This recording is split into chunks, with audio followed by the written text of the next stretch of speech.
Slowly, very slowly. You can open your eyes. You can remove your eye bands if you have covered your eyes with eye bands. You can open your eyes. All right.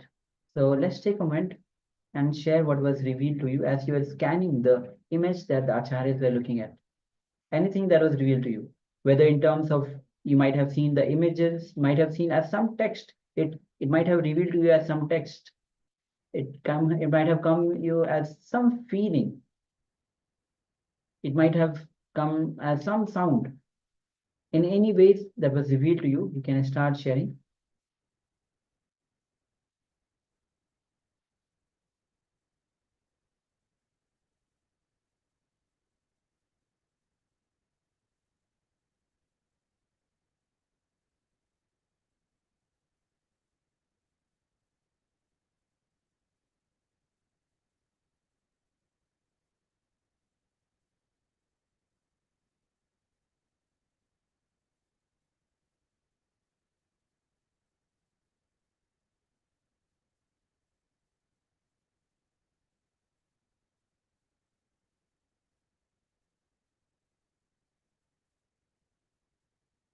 Yes, you can start sharing. You can go ahead and start sharing.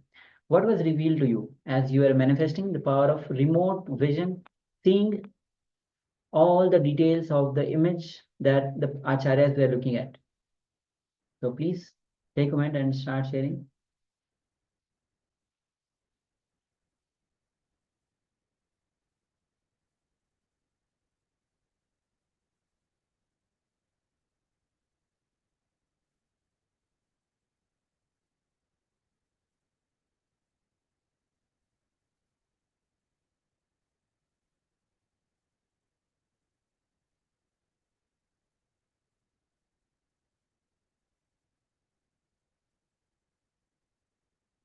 Yes, Ma Hang Chi says red, blue, purple. Yes, thank you, Ma, for sharing.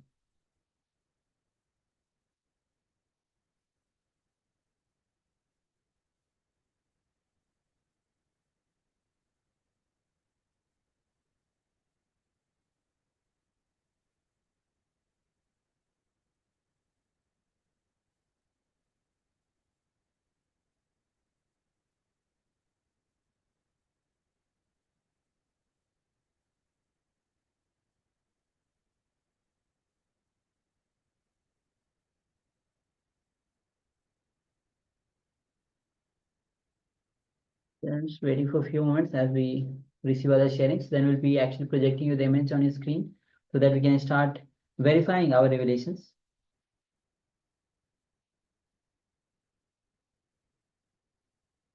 All right. So this is the image that the acharyas were looking at. You can see it's a beautiful sea resort. You can see it's just in front. It's clouds, sun is just shining bright. You can see a vast ocean and just a pool on side. You can see two rooms there, a tree, and there are glass doors, even drinks, and so many other things. Even the beds are there, beds, and yes, so many chairs. So red, blue, and purple. So blue we definitely have, purple we have, red. If you look at, if you do, let us zoom in, you'll find even red color as well. Yes, you have successfully manifested this power of remote vision. So, and share remote vision is a very powerful, very useful technique, very useful power where you can manifest even in your day-to-day life. So again and again, you go on manifesting the power of remote vision. You can scan any location as well through the power of remote vision. So once, and make sure that you are manifesting this power again and again. Otherwise, that power, even if you're manifesting, that fades away. So it's important to manifest and share, manifest and share. All right. So with this, now we'll be entering into the next revelation by Swamiji, which is going to be on how your mind can lead you to bondage or freedom. If you just look around the world, there have been few enlightened beings around the world, and rest of the humanity is just suffering from the bondage. So it's clear that when few people when they raise above all human beings, when they use their mind, they get liberation. Rest just use their mind to get more and more bondage. So let's come to the space of listening as we enter into this revelation of Swamiji, and let's begin. This is the subject which Patanjali is expressing through these whole sutras.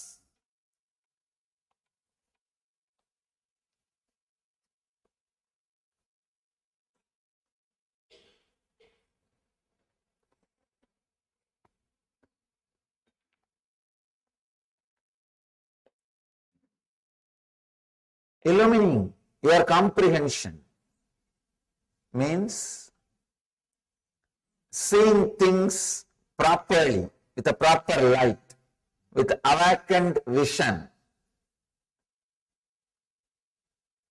Your mind is your bondage. Your mind leads you to freedom. Mind can make anything out of anything. Any situation can be experienced as any situation. It can either enjoy or suffer the same situation. It can experience joy or being defamed in the same situation. It can comprehend pleasure or pain in the same situation. It can make you experience anything out of anything.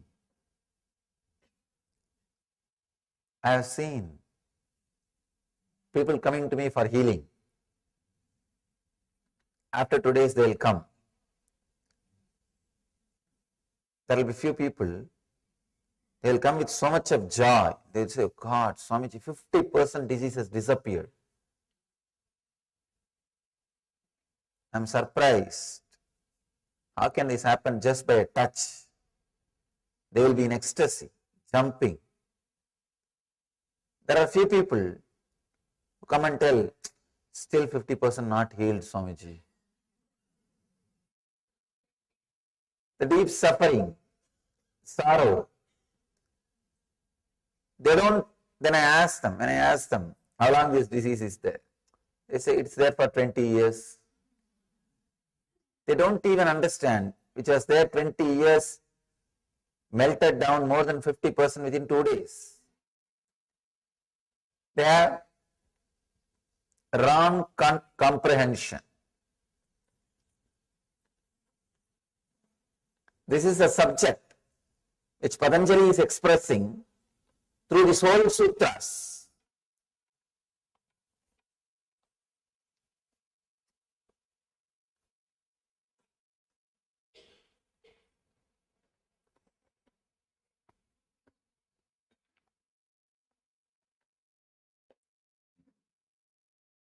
Illumining your comprehension means seeing things properly, with a proper light, with awakened vision. Your mind is your bondage. Your mind leads you to freedom. Mind can make anything out of anything. Any situation can be experienced as any situation. It can either enjoy or suffer the same situation. It can experience joy or being defamed in the same situation. It can comprehend pleasure or pain in the same situation. It can make you experience anything out of anything. I have seen people coming to me for healing. After today's they will come. There will be few people, They'll come with so much of joy. They'll say, oh God, Swamiji, 50% disease has disappeared. I'm surprised. How can this happen just by a touch? They will be in ecstasy, jumping. There are few people who come and tell, still 50% not healed, Swamiji. The deep suffering, sorrow. They don't, then when I ask them, how long this disease is there? They say it's there for 20 years. They don't even understand, which was there 20 years, melted down more than 50% within 2 days. They have wrong comprehension, unable to see what is happening. Mind can make anything out of anything. See, both are helped 50%. One guy is in ecstasy. God, I am helped. So much has happened. 50% got healed. The other guy is not even able to feel or enjoy that 50% he got healed. So this is the usual mind. You can comprehend anything out of anything. Any situation can be experienced as any situation. Here, Patanjali says,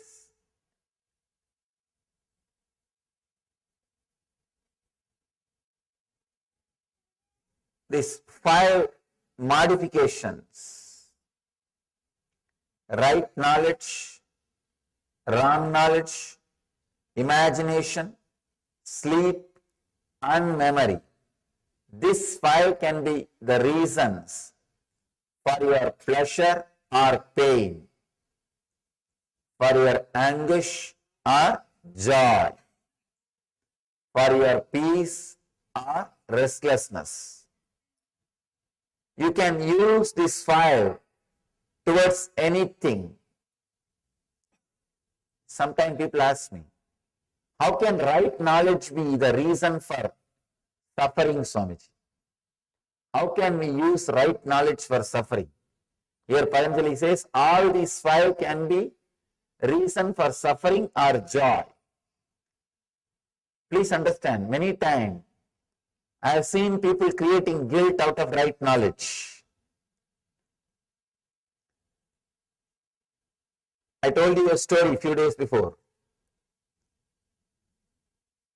People understand an enlightened person should be very calm, cool, collective, balanced. This is a kind of a right knowledge. But they use that knowledge and start creating guilt, expectations, difficulties inside them. Even right knowledge in the wrong hands can create suffering, can create difficulties. I have seen people having some idea about how life should be, this, that. Actually, if you see, it will be right knowledge, just like this situation. I was telling you a story, one Zen master crying when his master died. We have an idea, enlightened person should not cry. He is supposed to be balanced. It's a kind of a right knowledge only. But when you apply, misunderstand, misuse, it can create agony inside you. You can use that same idea to create guilt in you, or questions in you, doubt in you. Even right knowledge in the hands of wrong person can create suffering. Of course, wrong knowledge always creates suffering. People ask me, one more question. Patanjali says here, all these 5 can create right, can create joy or suffering. How can wrong knowledge create joy? Can create suffering, we know. How can wrong knowledge create joy? Sometimes accidentally Even wrong knowledge leads you to joy. Even wrong knowledge leads you to next level, next step. I have seen many instances.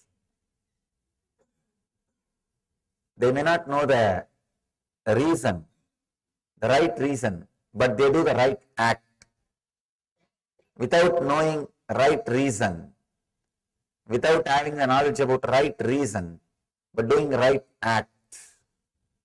That kind of situations, even wrong knowledge leads you to joy. Wrong knowledge leads you to pleasure. Actually, what really needs to happen inside us is a cognitive shift. Means your comprehension should be illumined. Straight away able to relate with the truth without difficulties, complications, torturing. Straight away ability to relate with the truth. I have seen many times in my experience. People can neither resist the joy and ecstasy of being in my presence, but nor they can drop their arrogance, nor they can come out of their ego. They continue to come and continue to criticize something. I tell them, if you are feeling like criticizing, don't come, relax, be where you are. They are not able to, no. That we can't do. They will continue to come, but continue to criticize something. They can neither keep themselves away, nor completely able to surrender or relax. Means the wrong comprehension. The cognitive shift has not happened. Here, Patanjali emphasizes on cognitive shift. Let us understand all these 5 modifications. Right knowledge, wrong knowledge, imagination, sleep and memory.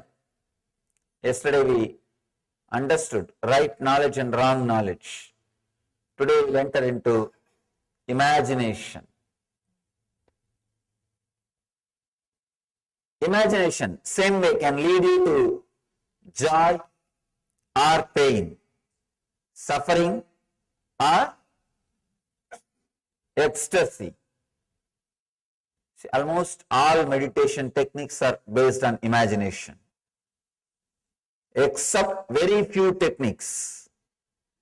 The clicks, what I call initiations, except the initiations directly from the master, all other techniques use imagination.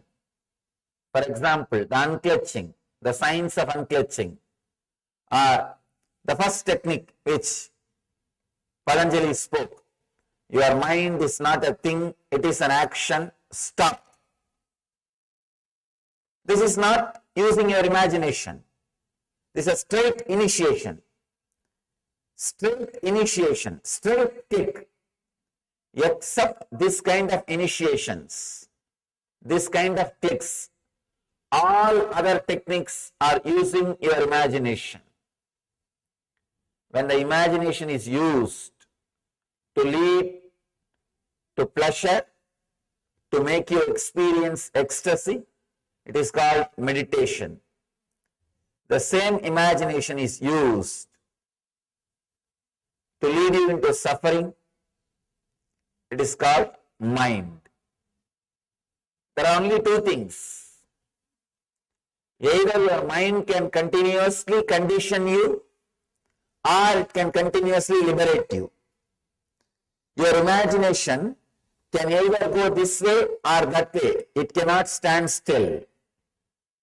It cannot stand still.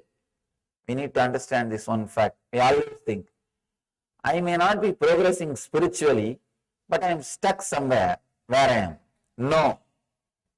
Either you progress or you are going down. There is no such thing as stuck. Please be very clear. There is no such thing as stuck. Either you are going up or going down, like skiing. There is no such thing that you can stop or stand stuck. No. It doesn't happen in the inner field. If your imagination is used by you to liberate yourself, to uncondition yourself, it is called meditation. If your imagination is used to bind you more and more, to create more and more bondage, it is called mind. Conditioning. I have seen even the great knowledge about yoga, people start using it for one more conditioning. I have seen thousands of people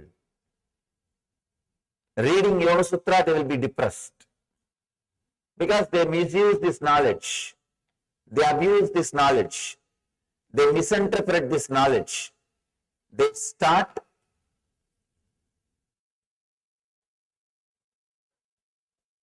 imagining their own things out of this knowledge. That is why this great truth should be heard directly from an enlightened being. Then he knows where Patanjali put comma, where Patanjali gave strong emphasis, where Patanjali gave the gap. He knows. Please understand. The other day I was reading a beautiful line. God is nowhere. Somebody put a comma next to W. Then it says, God is now here.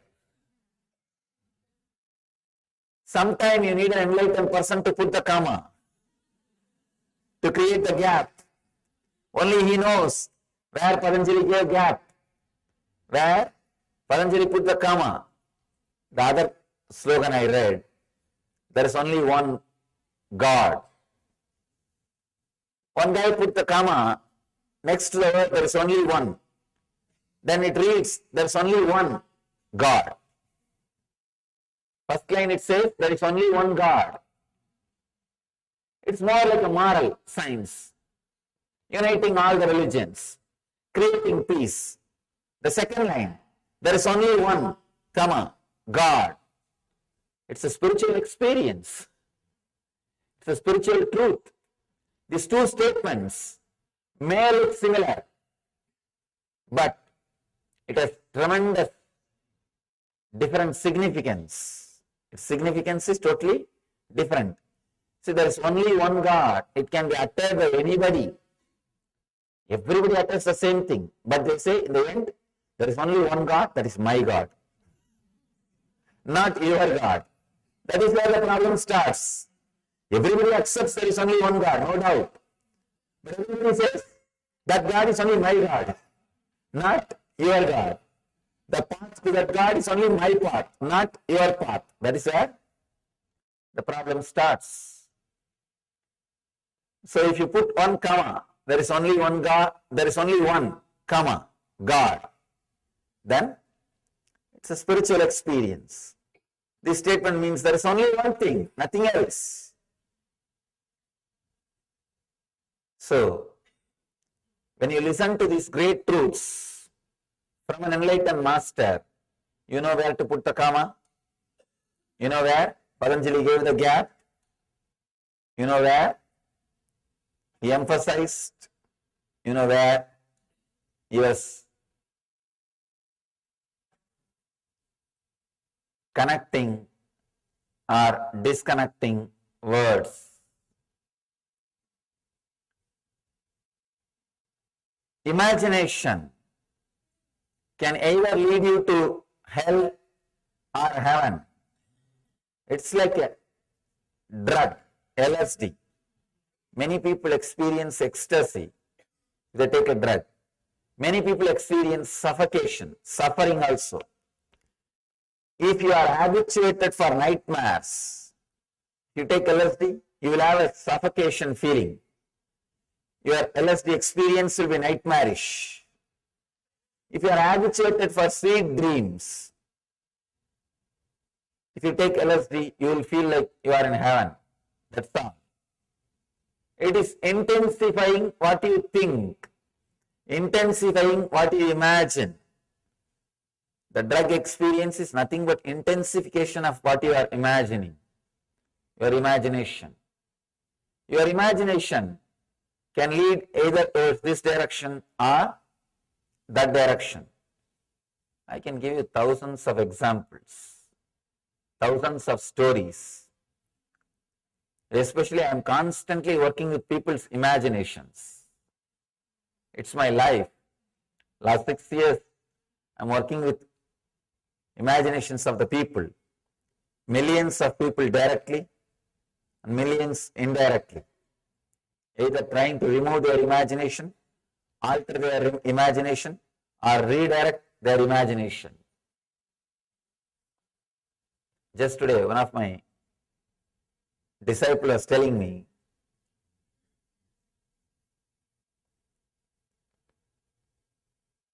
before she used to come regularly to the ashram, her daughter will always object. Why are you going there? You are not attending us. You are not caring for us. The family pressure. Now, daughter also attended the program. Now she says, how could you come back? How could you be away from him? I am not able to. I am not able to be away from him. Earlier, how are you able to come back even after being around him?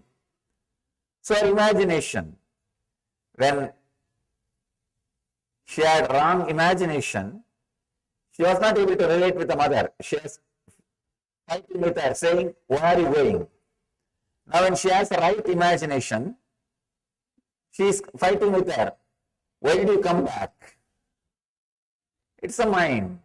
It is imagination. Continuously, I am working with imaginations of the people. Many times, the imaginations become so strong, they can either completely move from the spiritual path or completely get enlightened. People sometimes ask me, how can imagination lead to enlightenment? After all, it's mental activity. How can that lead you to enlightenment? It's like somebody taking poison. Taking poison is an action, but that can lead them to death beyond actions. Same way, the right imagination is taken, the mind will disappear, you will be beyond the mind. You will be beyond mind. You will be experiencing the no-mind state or the ecstasy. The next thing, sleep. Patanjali says, sleep can lead you to joy or suffering, anguish or non-anguish. Almost 1/3 of our life we spend in sleeping. So if you understand the right technique for sleeping, 1/3 of your life you can spend in samadhi. See, the only difference between your sleep and samadhi state, the ultimate enlightened state, is samadhi minus awareness is your sleep. Your sleep plus awareness is samadhi. Enlightenment is nothing but being aware when you are asleep. That's all. When you are asleep, there are no samskara, engrams active. There are no memories active. You are completely silent, relaxed, settled. In that state, but only one thing, one difference, you are not aware. See, in the deep sleep, you are entering into the same space in which Buddha is living, in which Ramakrishna is living, in which Meera is dancing, in which Chaitanya is singing. You are entering into the same space where they are all living. Only one difference. You are not aware. Patanjali is aware.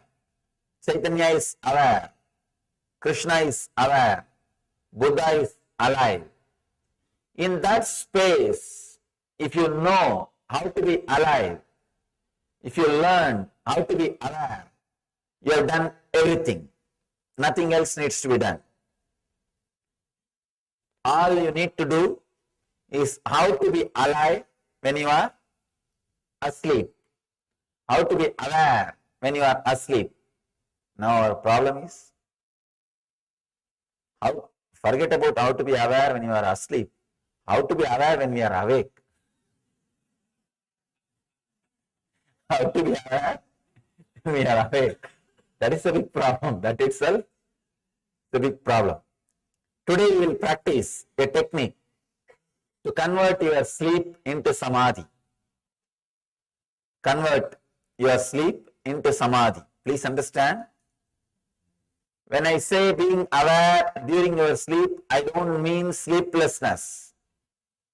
I am not saying be sleepless. No, that is sleep disorder. That is a disease. I am not saying be sleepless. A sleep disorder. You will be sleeping, but your whole awareness will be alive. Means there are no engrams, there are no thoughts, there are no memories, but the pure I will be alive. That will be radiating. That will exist. There is a very powerful technique called Yoga Nidra. Falling asleep consciously. Falling into the deep sleep state with awareness. I can say,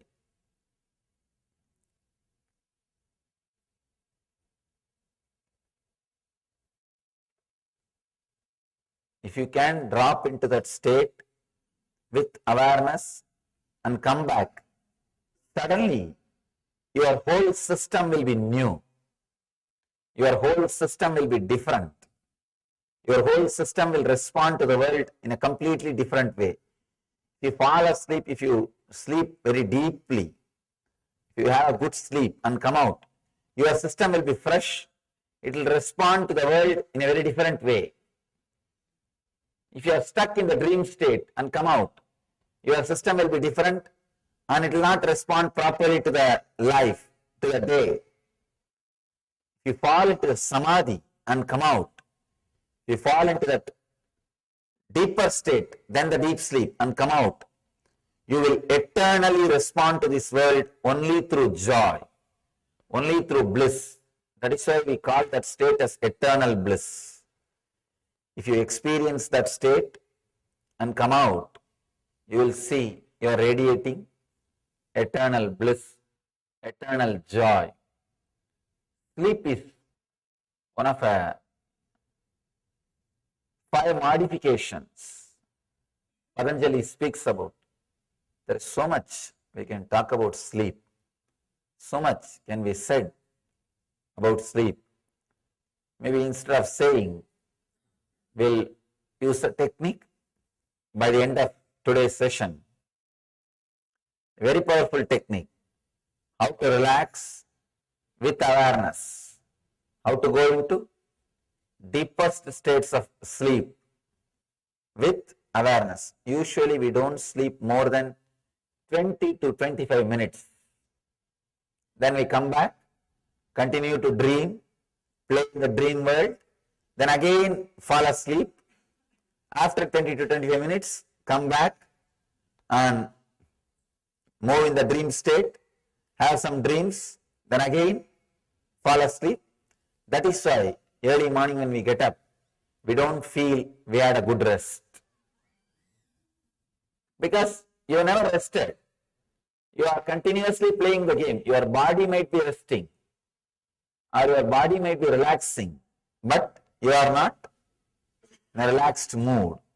You are not completely resting. You are not aware. You are not in peace. The sleep can be used for suffering or joy. That state can be manipulated to reach samadhi state or to be in suffering state. I have seen people using sleep to lead to suffering. Either they oversleep or they continue to suffer without sleep, sleeplessness or oversleeping. If they don't sleep in the night time, the chronic fatigue will be there in their body. It will continue to disturb their creativity. Whole day, they will be constantly disturbed. The creativity will not express.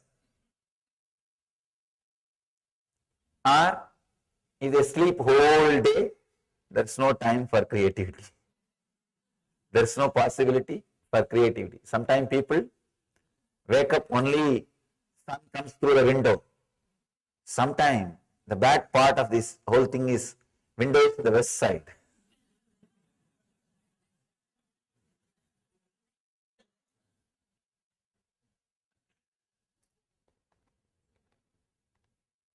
Tired of taking rest.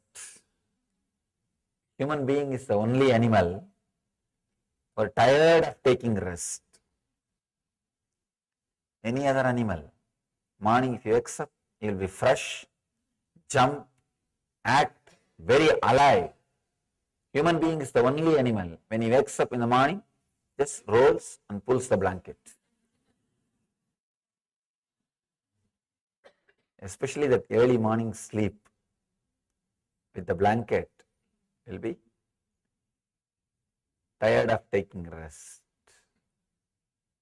Sleep is the fourth item, Patanjali says, which can lead us to either suffering or joy.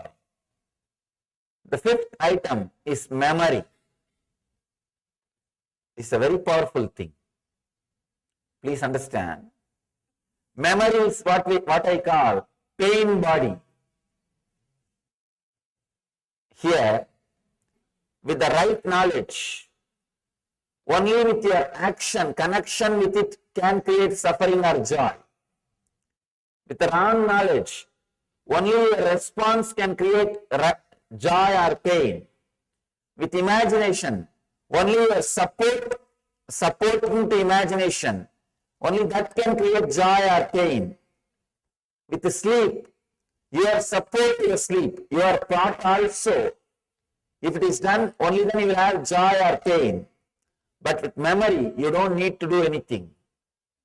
They are independent. Suddenly they will come up, they will occupy the whole inner space, put you in suffering. For no reason. You can't say, why did you come? They are uninvited guests. Memory is uninvited guest. Suddenly you will come and create so much of joy in your inner space and fill you with ecstasy. You can't ask, how did you come? Why did you come? Who invited you? No. Suddenly some memories will raise. You know you are in joy. You are in ecstasy. Why that memory came? Why so strongly it came? You can neither question nor understand. Suddenly you know the memory of Master is inside you. For last 10 minutes you are in ecstasy. You are in joy. Just soaked in his memory. Being in his presence. You can't say, why did this memory came? You can't ask your mind how this memory came. Same way, suddenly, memories which you don't want to cherish, some suffering will raise. You can't even ask, why did it come? And your whole day is gone. Your whole day is gone. Just one wrong memory. one wrong awakening, your whole day will be in depression, low mood. Memory is such a powerful thing. It can come up by itself and put you in joy or suffering, put you in anguish or peace, put you in bliss or suffering. It can lead you to anything on its own, by its own right. It doesn't need cooperation from your side. Right knowledge, wrong knowledge, imagination and sleep needs cooperation from your body and mind. All other four things, your body and mind needs to cooperate. But with imagination, with memory, you don't need to cooperate at all. It will just erupt and you don't know why it is there. You can't ask why it is there. You can't even question why did you come. But you are in suffering or joy. That is the power of memory. Memory means the ideas, thoughts, imaginations, visualizations collected, which is still alive inside your system. One important thing, if your memory is complete, it won't lead you to suffering, it will lead you to joy. But it is not complete. If your memory about your past, if it is complete, you will have knowledge about your future. Please understand. I am not giving you false promise. I am stating simple, straight truth. If your memory about past is clean and pure, complete, you will have a clear idea about your future. Because your future is nothing but the reproduction of the past in different dimension. That's all. Maybe some of the quantity will be different, but basic structure will be the reproduction of your past. The earlier you might have had one car in the past, in the future you may have few cars, but the future is going to be the reproduction of the past. But the big problem is we don't even have the right idea about our past. We remember our past only after editing. If you think your whole life is suffering, as we usually think, you will edit and connect only all the suffering incidents. And you will think your whole life past was suffering. That one idea is enough to feel, to imagine, to visualize, to think your whole life was suffering. The memory, it is not a right memory, it's a wrong memory.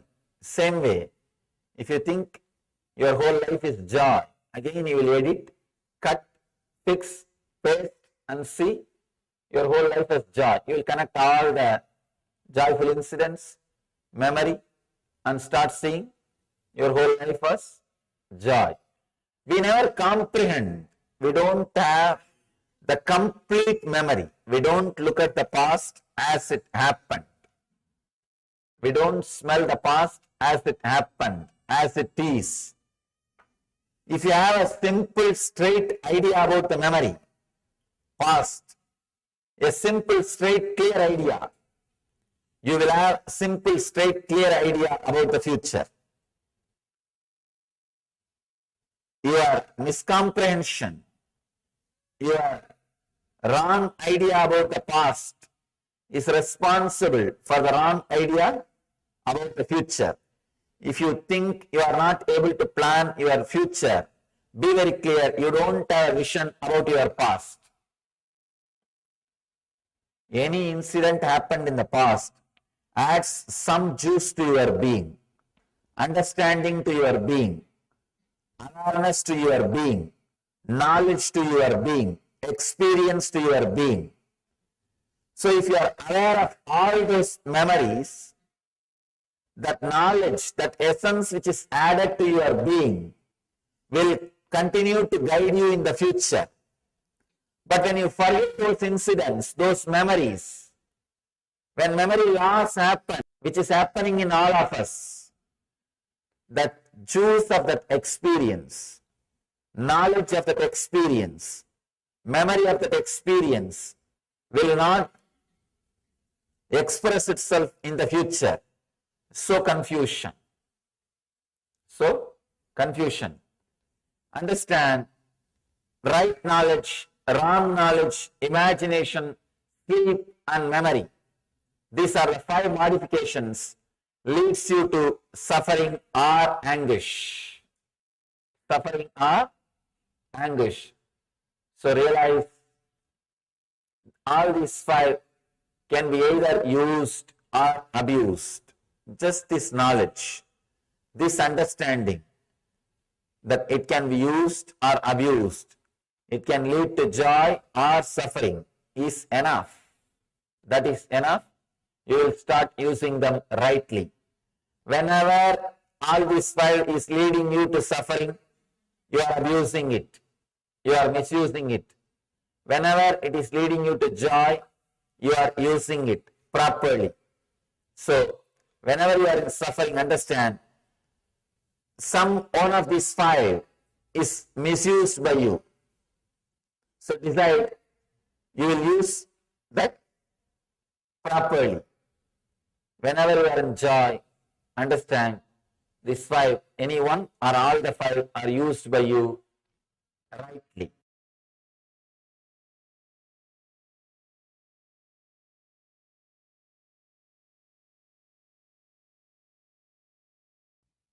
I'll read the sutra. Viparyayo mitya jnananam atatrupa pratishtam. Viparyayo mitya jnananam atatrupa pratishtam. Let me get this sutra for the sake of recording. If you don't understand the English, it's okay. I'll give the translation. Interpreting based on past conditioning leads to misconception or wrong understanding. Let me repeat the translation. Interpreting based on past conditioning leads to misconception or wrong understanding.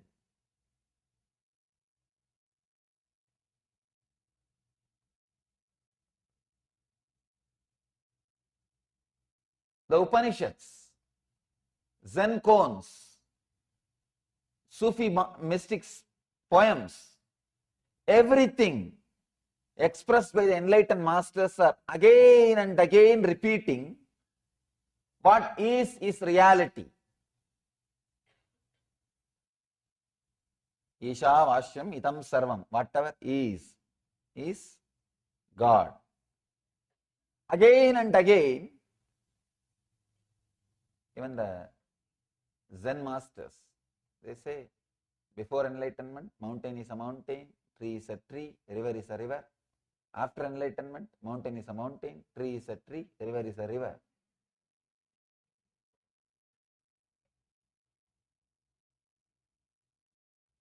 Then what the hell are we doing? Sorry, what the heaven are we doing? Working for enlightenment.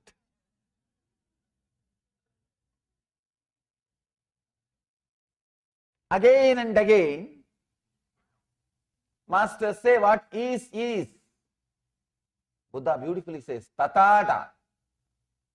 The word needs to be understood. The isness. Then what is the problem? Where problem starts? Problem starts with our wrong understanding, as Patanjali puts it here. Viparyaya. Please understand, it's a important word. I can say the key. Just today morning, the press meet, one of our journalists asked me, Swamiji, how do you ask us to meditate. What are we supposed to do? You speak about meditation. Should we close our eyes and sit and meditate? What we should do? I replied him, in the initial level only you need a technique. You may need to close your eyes and sit for half an hour or 45 minutes, do something. But actually, the real essence of spiritual life is not even meditation. This one sutra, complete understanding, completely understanding, stopping the misunderstanding is real meditation. Please understand. Meditation is not just an activity you do for some 10 minutes or 15 minutes or half an hour per day, then you leave it. No. It's a quality of life. In the initial level, maybe it is necessary for you to create a concentration and center yourself. So half an hour sitting with closed eyes, okay. But that is not the end. Techniques are like boat. But this teaching, what Patanjali is giving in this sutra, is like a river. Boats are okay, the initial level. But boat is not life. That is not life. Life is river. Here, Patanjali is giving a very beautiful technique. You can say the essence of spiritual life. When I read each sutra, I feel like this is enough. Nothing more is required. You don't need anything else. Any single sutra, if you take up one sutra and contemplate, that's enough. Nothing else is required. Nothing else needs to be done. One sutra, if you can internalize, that seed is enough. It will bear its fruit. The fruit will be your enlightenment. Sometimes I feel you should not read more than one sutra per day. Because if you read too many sutras, your mind will skip from here to there, here to there, here to there, here to there, and you will not internalize. You will not meditate on them. But if you read only one sutra, your whole mind will be working on it. Or that sutra will be working on your consciousness. Your whole being will be filled with that one sutra. You will see that sutra starts expressing itself inside you. It starts expressing itself inside you.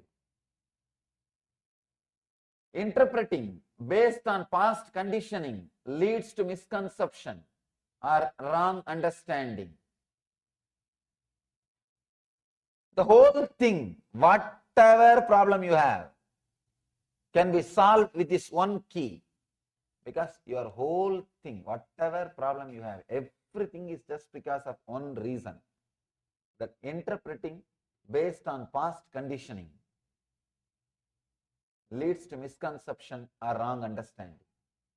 Please understand. All your fear, all your greed, all the things which you think as your identity, all your worries, whatever you think as disturbance, misfortune in your life can be sorted out with this one understanding. If you look with a little sympathy, little compassion, little sympathy and compassion towards this moment will completely open a new door. You will have a new understanding. When you don't have compassion to this moment, you always judge this moment with your past experience. Please understand. I am giving you a new key. Have compassion towards this moment. Have compassion towards sympathy, towards present moment. We never have a compassion towards present moment. We are always violent with the present moment. That is why we kill it with the past. We kill the present moment with the past. We are constantly waiting for present moment to come so that you can kill it with your past. You can destroy it with your past. You can abuse it with your past. Abusing the present with the past is what I call hell. Continuously we torture, we disturb the existence by killing the present moment. Please understand. The eternity comes in front of you, presents itself to you in the present moment. You can touch the eternity only by touching the present moment. You can see very clearly. You can't touch the past. You can't touch the future. You can touch the eternity only by touching the present moment. The present moment is the only way you can connect with the eternity. But when you don't connect with the present moment, if you are constantly torturing it with your past, you are creating misconception, wrong understanding. Sometimes we are strongly stuck with the wrong understanding, with the wrong concepts. That is why Patanjali gives a very beautiful, actually just before the sutra, he has given wonderful concept.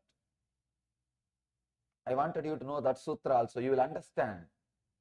This 8th sutra, if you know the 7th sutra, actually both of them are in a way interconnected. He says, he describes about knowledge, pratyaksha, anumana, agama. These three are right knowledge. In the 8th sutra, he speaks about wrong knowledge. In the 7th sutra, he speaks about right knowledge. Both are interconnected. That's why I wanted you to understand the 7th sutra also. If you understand the 7th aphorism, 7th sutra, you will understand the 8th sutra in much better way. In the 8th sutra, he says what should not be done. The 7th sutra, he says what should be done. What should be done. Please understand. He says, pratyaksha anumana agama pramanani, means perception through senses, conclusion arrived at through that cognition, and the words of an enlightened master are the three ways to gain correct knowledge. That are the three things which gives you the right knowledge. The 8th sutra, he says about the wrong knowledge. Wrong knowledge means interpreting based on past conditioning leads to misconception or wrong understanding. For example, if you are hurt in the past by somebody who is wearing a white dress, whenever you see a man with white dress, you will always have that fear, that sankata, means discomfort. You will always carry that. That man and this man is no way related. They are no way connected. No way, even know each other.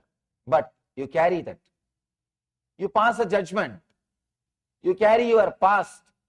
With that past, you try to constantly judge the present. With the past conditioning, when you try to judge, that leads to misconception. Please understand. That leads to misconception. The judgments we are passing about a particular race, the judgments we are passing about a particular religion, the judgment we are passing about particular state, the prejudice, bias we carry, all are related to this wrong knowledge.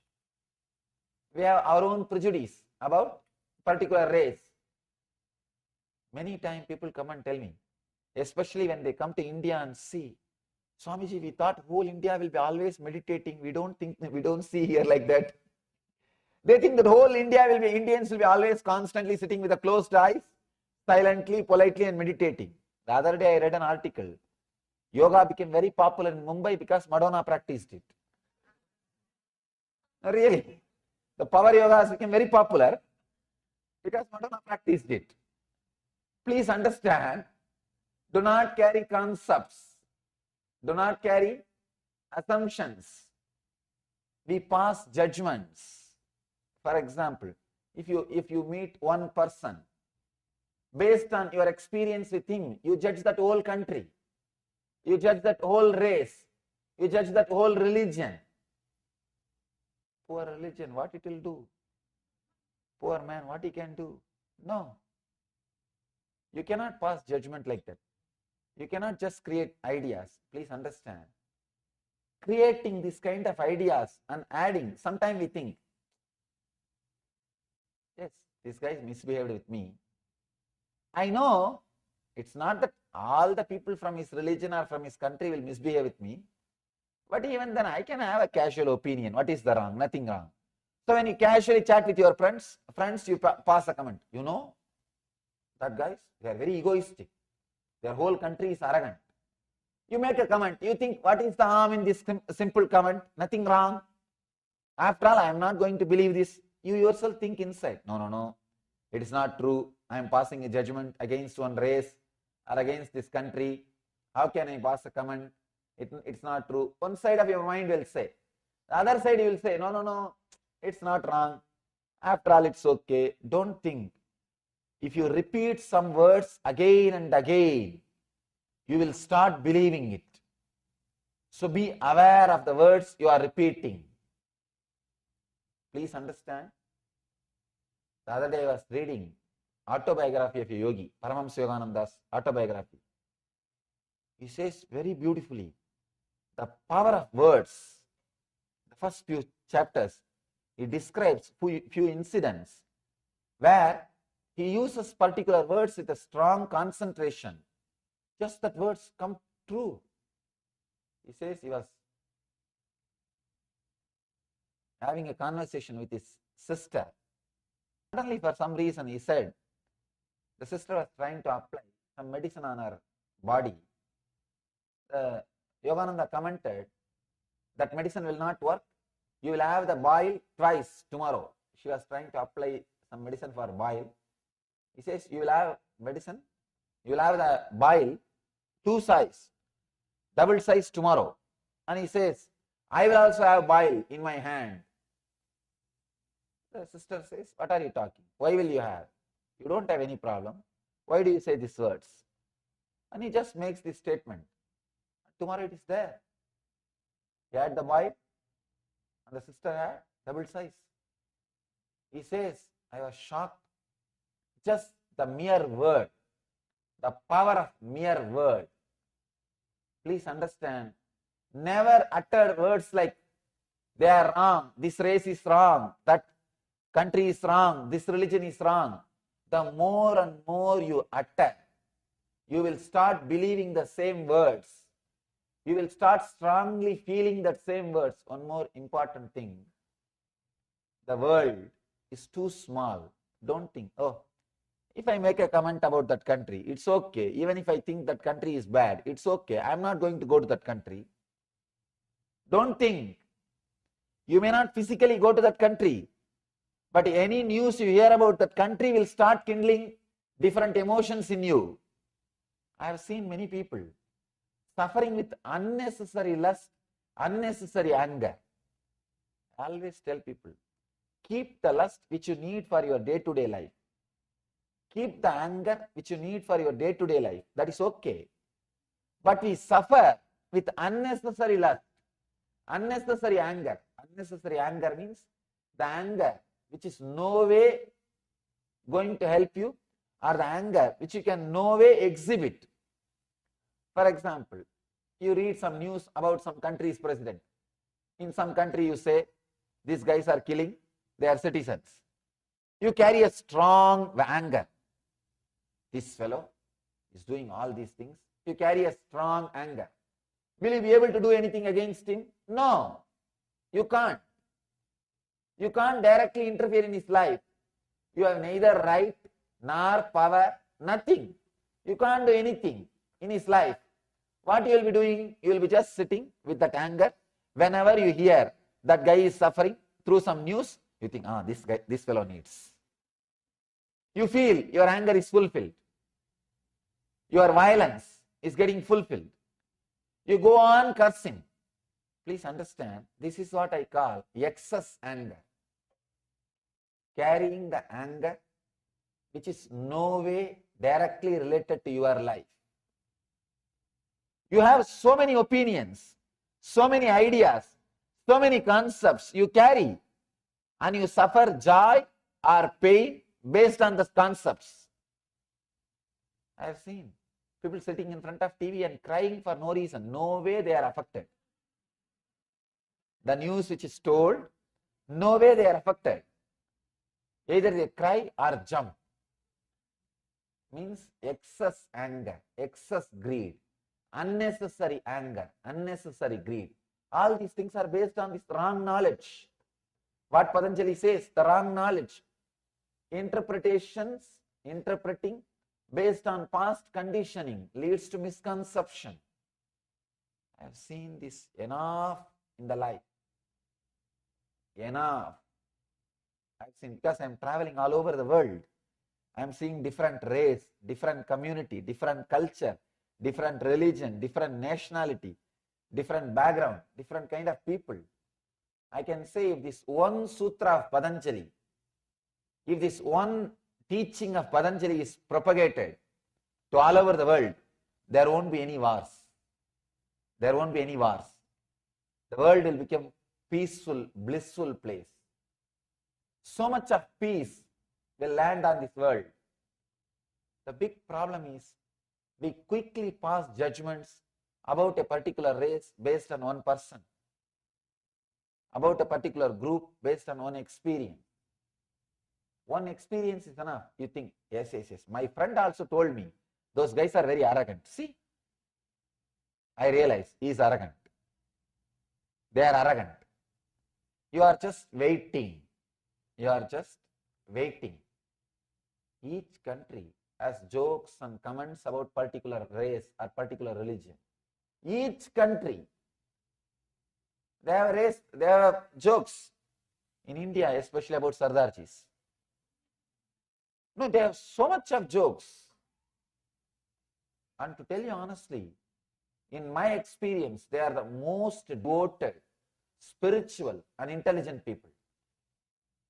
So deeply devoted, so deeply committed, giving nature. I wandered length and breadth of India, I tell you. I wandered length and breadth of India. I have seen so much that giving nature. The big problem is you pass comments easily. You pass comments easily. Not only that, after 2-3 times if you pass the comment, you start believing it. You start internalizing it. We need to understand an important truth. We are not that intelligent not to believe the lies which we are promoting. In the initial, you may start promoting some lies knowing that it is lies. After a few days, you yourself will forget it's a lie. So be very clear. Do not start a lie. Do not start a rumor. You will be suffering with it. You will be suffering with it. A small story I read somewhere in a book. One journalist who writes all tabloids goes on. Actually, lies can be sold, rumors can be sold much easily. Negative news can be sold very easily. It sells like hotcake. Negative news sells like hotcake. Just write some 10 positive things. One enlightened master came. He did so many good things and he is doing so much service. Who will read? No. But write some news about the drug or some news about the murder, some news about some criminal activities, paper will sell. Negative things can always be sold. So this guy who lived his whole life by creating and maintaining rumors, creating and sustaining rumors. This guy dies and goes to the court for judgment, the upper court. There, Saint Peter is standing. He says, "Oh, tabloid journalist, no. We don't let you inside heaven. Go to hell." That guy says, No, give me just one day. I'll go around and come back. I'll just see the heaven only once. This guy says, no, you have no work here. You have no business here. Here no news comes. All saints are happily sitting in the cloud and singing hallelujah. There is no news. Everybody is completely settled. Here nothing happens. Go to hell, you will have a lot of news. All famous people are there. You'll have enough news. This guy says, no, no, no, no, I wanted to just see one day. Saint Peter says, it is impossible. We can't allow you inside. Then this guy tempts Saint Peter. This guy is an intelligent guy. He says, give me 24-hour time. If I can convince any one of your journalists to go to hell, will you let me stay here? Saint Peter says, this is too much. How can you do that? He says, that and all you don't ask. If I can convince any one of your journalists to go to hell, will you let me stay here? He says, all right, I can try. Okay, deal. Come inside. This guy goes. They had only 10 journalists because nothing much happens. God comes and sits in the court in the morning and judgments are given. Evening he goes back. Nothing much is happening. All the saints are there enjoying. What is there? The same routine. And this guy, they have only 10 journalists. This guy goes to the heaven, goes round. By the end of the day, evening, he comes back to the pearly gates. Saint Peter says, no, now you cannot go back. You have to be here. This guy says, what happened? No, I have to go to the hell. Saint Peter asks, why? Why do you want to go?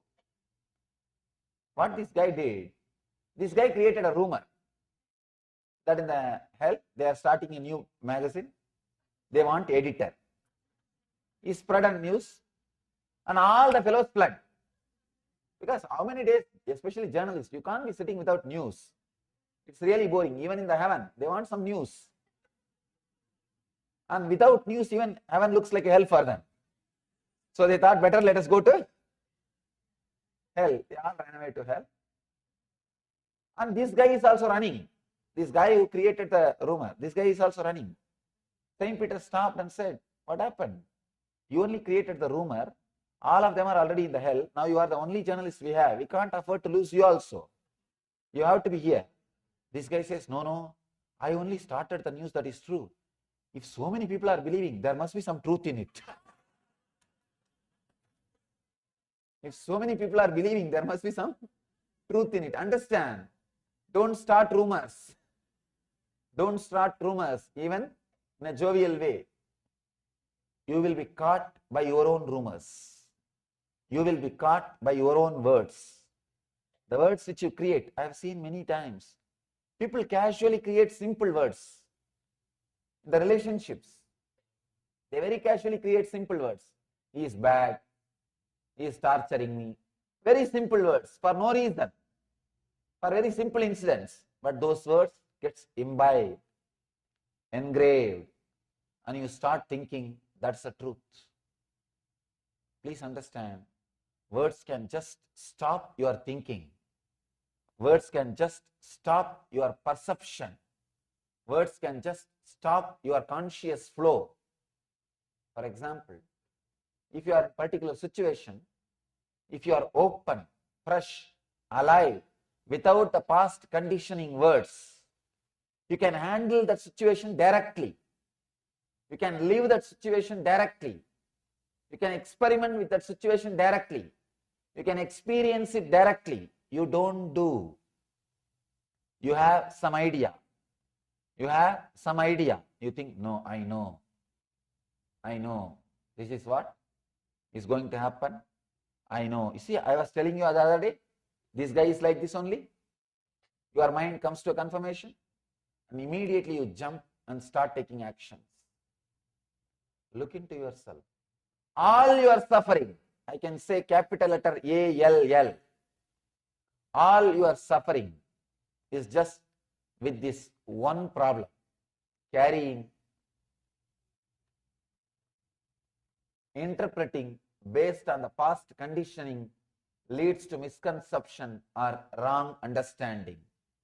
Wrong understanding means wrong decisions. Suffering, you can see in your life. You don't wait till the situation comes in front of you. You take your own decisions, your own ideas. mind becomes chaos. Mind becomes chaos, completely confused.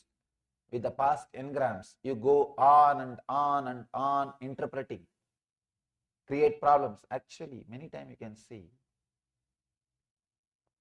by the time you create a whole problem in your imagination and be ready with all the weapons to attack the other person, he comes, when he starts talking to you, suddenly you realize, oh God, there is no problem at all. He did not even think about it as a problem. Here you are waiting with a high BP, with all the weapons. If he utters that word, I will utter this word. If he talks that word, I will talk this word. If he says that word, I will say this word. If he brings up that argument, I will bring this argument. You are ready with all the arguments, weapons. That guy makes the whole thing simple. Suddenly you feel empty. But now you feel, what is this? How can this be? I prepared so much. All this preparation has become waste. You start the fight.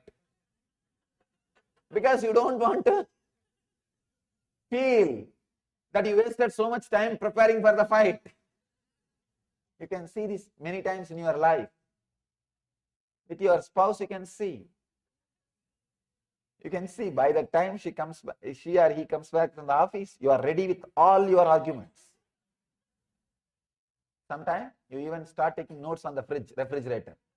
There will be white paper, and these guys take all the notes, not to miss the points.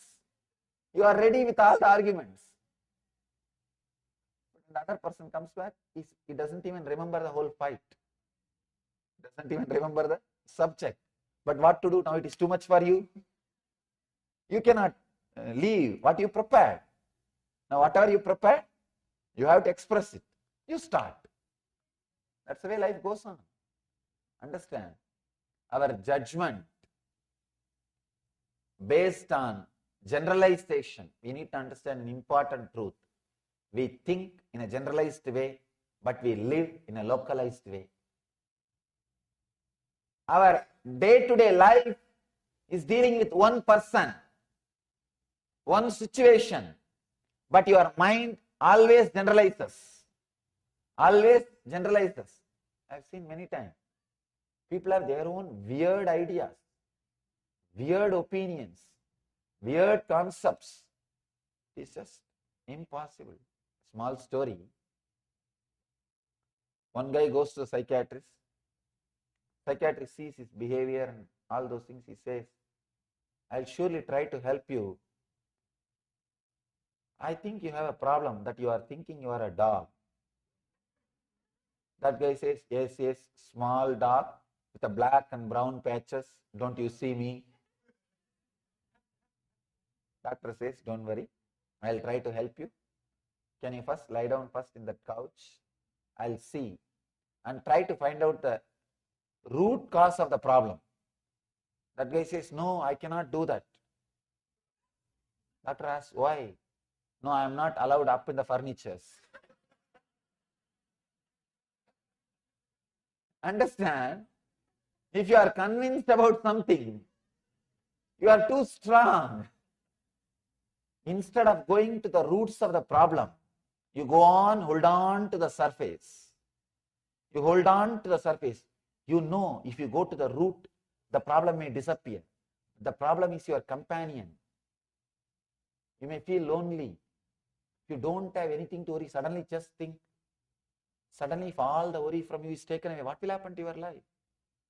You will feel empty, alone, lonely.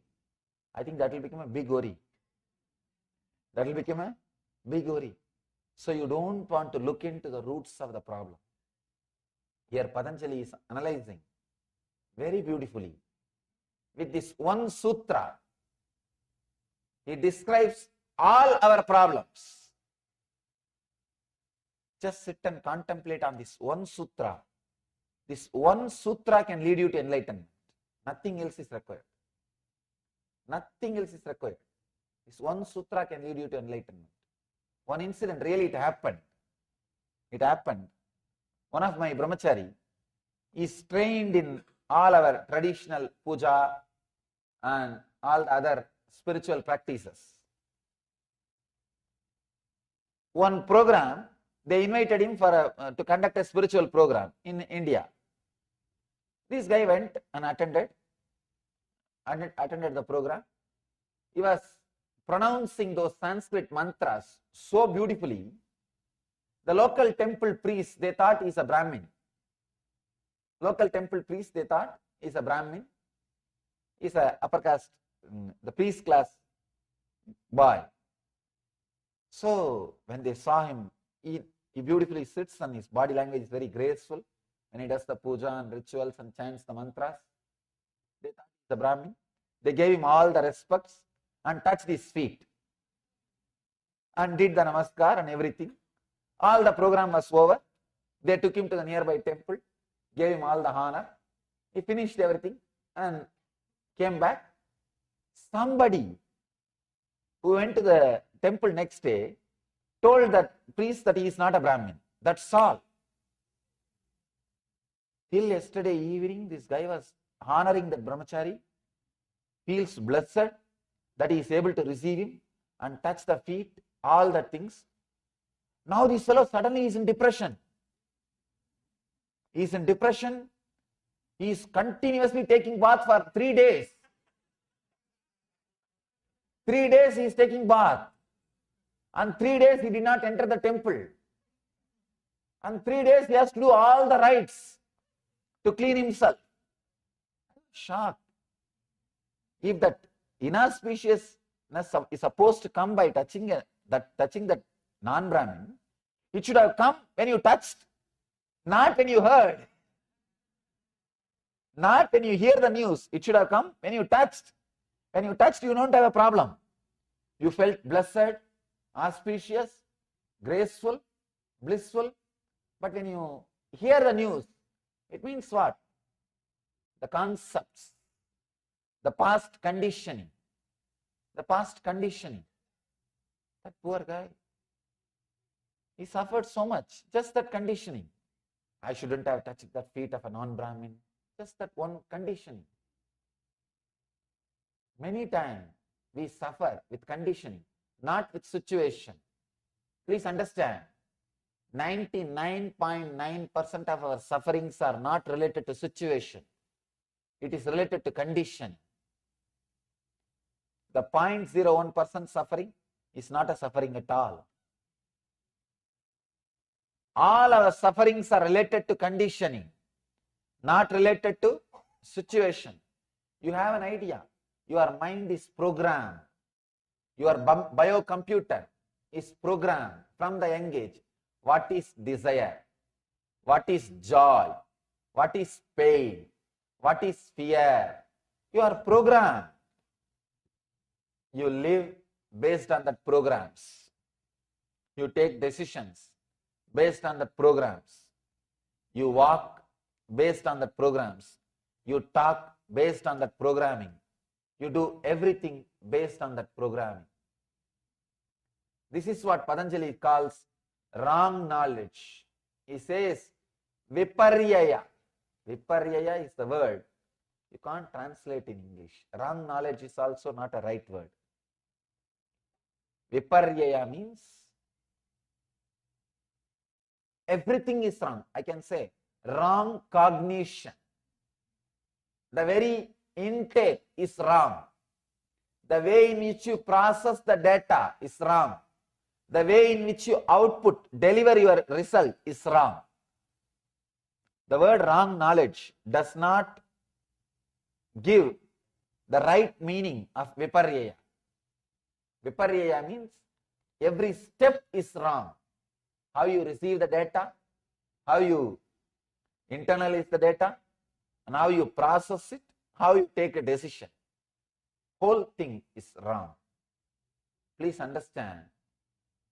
Again and again, Upanishads are declaring. Again and again, all enlightened masters are declaring, whatever is divine, God. If you see anything other than the divine, any other experience other than bliss in the life, you are having this problem. You have this problem. You need this sutra. contemplate on this sutra. You don't have to, I am not saying you need to by heart or you need to repeat. I am saying internalize this idea. Internalize this idea. Sometimes people start repeating this sutra. Viparyaha, viparyaha, mityaha, mityaha, viparyaha. Finally, they do the wrong thing. I am not saying you need to repeat. I am saying internalize. Constantly contemplate on this mantra, on this sutra, on this idea. Interpreting based on past conditioning leads to misconception or wrong understanding. Do this as an exercise, homework. Just sit for 1 hour in the house today. Write at least 10 incidents. You can surely write 10 incidents. I can say 10, I am not even saying from your whole life. From morning till today, you can write 10 incidents. 10 incidents where you did the same mistake of interpreting with the past conditioning, bringing wrong understanding because of past conditioning. Just write 10 incidents. See how your mind is behaving, how your life is happening. You don't even have to bother or struggle to correct yourself.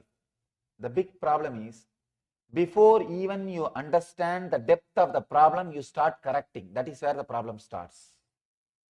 The problem never ends. Just understand the depth of the problem, that's enough. Suddenly you will see the transformation. Depth of the problem. Just today, work for half an hour or 1 hour. Write 10 incidents where you came to the wrong conclusion by the past, because of the past conditioning, and understood when you looked into the whole thing with a restful awareness.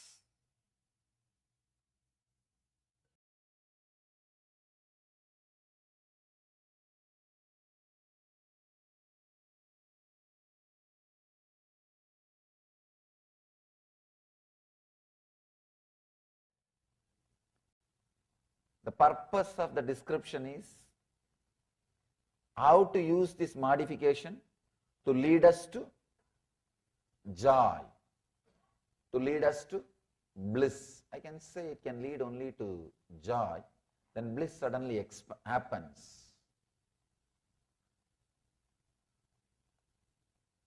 He is beautifully guiding us step by step. First, he described right knowledge. Second, wrong knowledge. Third, the beautiful vigalpa, imagination. Now fourth, he is talking about sleep. Step by step, he is leading us.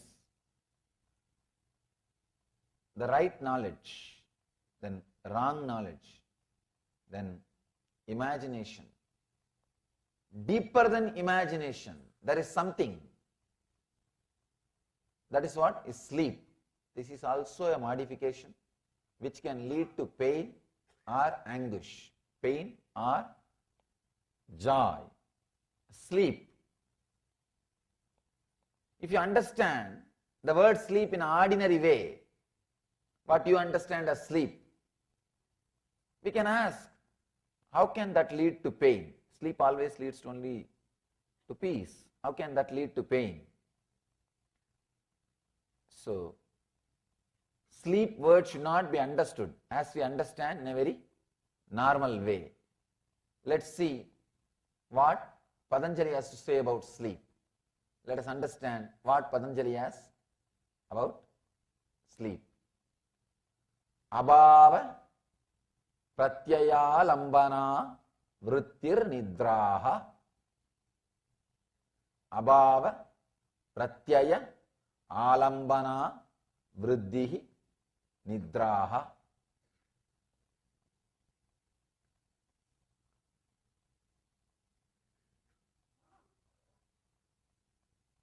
When I read each sutra,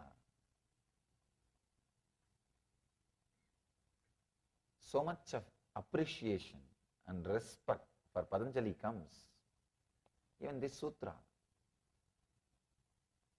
if you have a little Sanskrit background, you can see, you can understand. Right words, not one word extra. Right words is connecting. Just one line.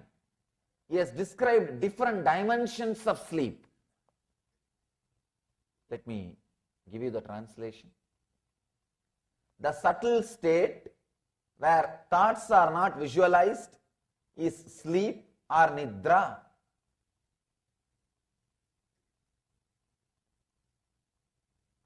Abhava pratyaya alambana vriddhihi nidraha.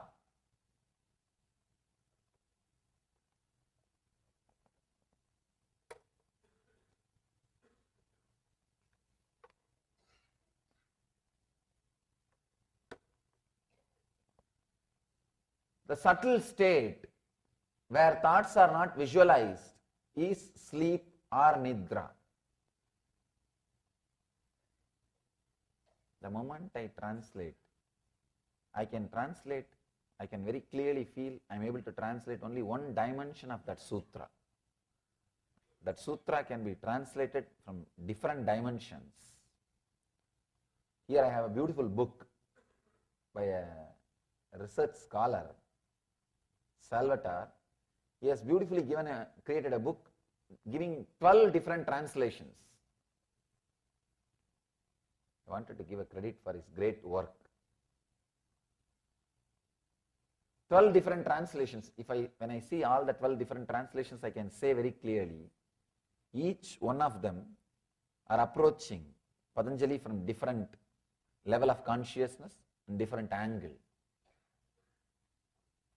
I'll try to give you the deeper truths, what Patanjali is trying to express, what Patanjali wants to say about sleep. One important thing,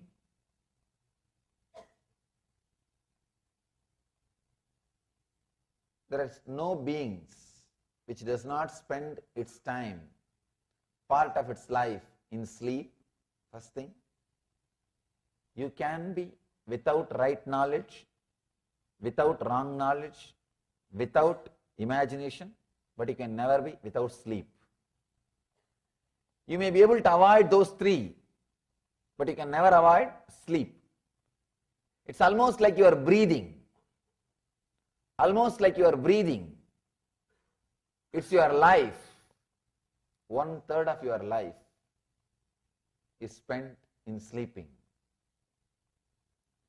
If you understand the Patanjali's views about sleeping and ability to use that knowledge in your day-to-day life, I can say the whole quality of your life can be transformed.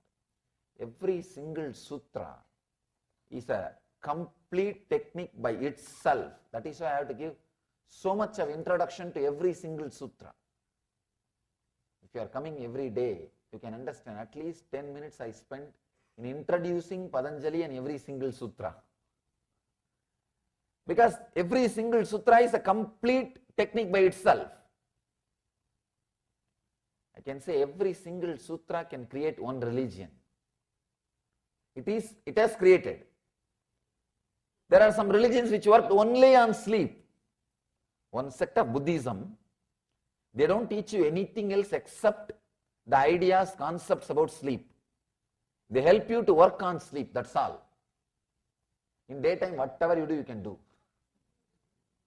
In daytime, anything you can do. They say that let's do all the spiritual practices and take exercises for spiritual growth during sleep and use the daytime for some other purpose. I think that will be really a wonderful thing. I saw the other day one advertisement. Let you earn more and more money during your sleep and keep your days to spend with your loved ones. One financial firm advertisement. Anyhow, This Buddhist tradition helps you only how to work on your consciousness during sleep.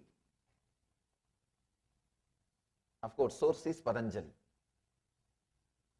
You can imagine how great that Chidambaram would have been. Chidambaram is a place where he was born, lived and taught, ran his university. He was having a great traditional university, and still his community which he created is called Dikshidars. He is the founder of that community.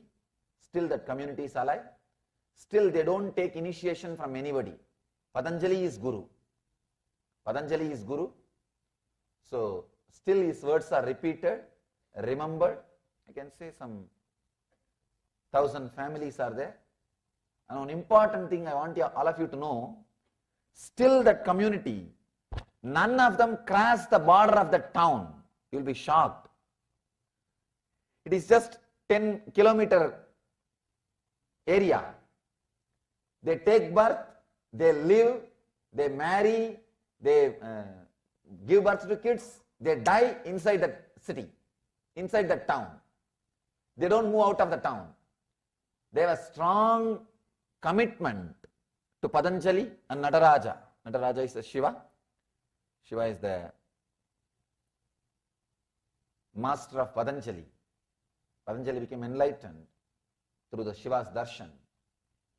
Still, that community has committed itself for this knowledge. Whoever comes to their place, they teach, they share this knowledge, they make this knowledge available, they run the temple, and they have taken the vow, they will not cross the city.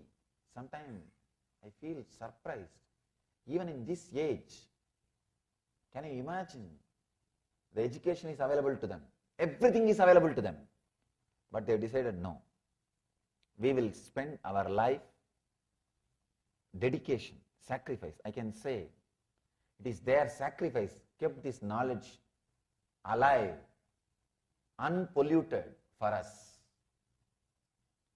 There are so many scriptures which suffered interpolations, but I can assure, guarantee, this book is pure because this community took care. I remember them with all my love and respect for their great service to the sutras. They are called Chidambaram Dikshidars. Still that community is there. They maintain this scripture. They preserve. It's because of them we have this knowledge. They have dedicated their life. It's unimaginable, not moving out of one city from birth till death. And there are so many things to see in the world. Even the youngsters, this generation, I have met many of them. I ask them sometime, don't you feel like going outside, or your elders are stopping you? They said, no, we decided to dedicate. Our elders are not saying, they say if you want to go, you can go. No problem. There are very few, I can say 0.1% went out for some purpose. They also go out to run some temples there, that's all. Here and there, if Nataraja temples are built, they go outside and run the temples. I asked them, why don't you guys feel like going out? They say no. They call Nataraja as Ambalavanar. Means the Lord of that Chidambaram, Lord of the stage. No, he is enough for us. They feel he is the father of the whole community. And father is here, where else to go? That's such a strong feeling connection, commitment. It is they who preserved this whole knowledge. Not a single extra word.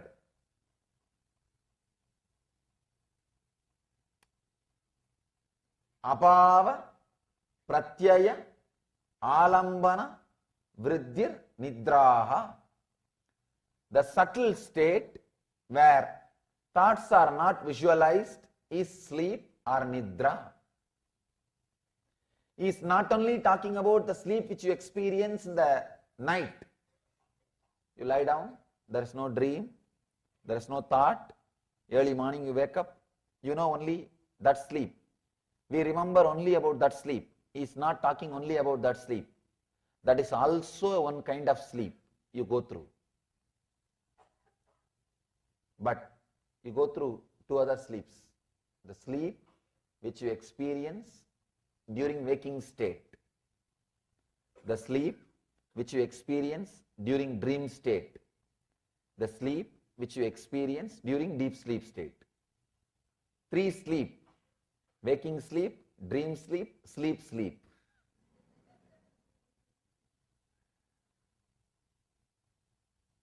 Waking time also we experience sleep. You can see many times. You would have started the car, driven to office, half an hour drive. When you park your car in the office and get out of the car, only then suddenly you will remember you drove for half an hour. Half an hour you drove. You turned right, left, stopped in a signal, gave a brake for a cop. You did so many things. You did so many things.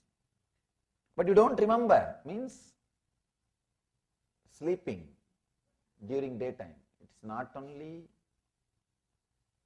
see, I'm not talking about the people who have disorders, who sleepwalkers. I'm saying whole humanity is sleepwalking. Except a man who is awakened, who is enlightened, the whole humanity is sleepwalking. Sometimes my disciples find that people who are living around me, they find that clear difference.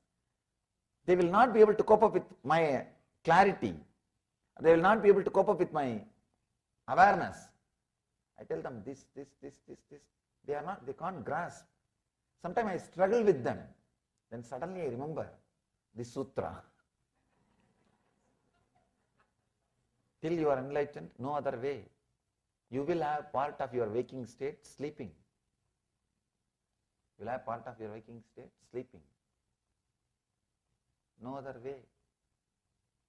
Absent-mindedness is one side effect or byproduct of this, what Patanjali calls as nidra. Being absent-minded. Please understand. Not being alive in the state in which you are is what I call sleep. Not being available or not being alive in the state which you are. Otherwise, all problems you face, you have solution. There is no problem which can't be solved. Please understand. I am very clear when I say this. I really mean this. There is no problem which can't be solved. All problems can be completely solved. The only one thing, you need to be available. You need to be available there. All problems are created when you are not available. When you are not available, you mess up the whole thing. It's absent-mindedness. Absent-mindedness, I can say it is very superficial word. Even that can't be the right description.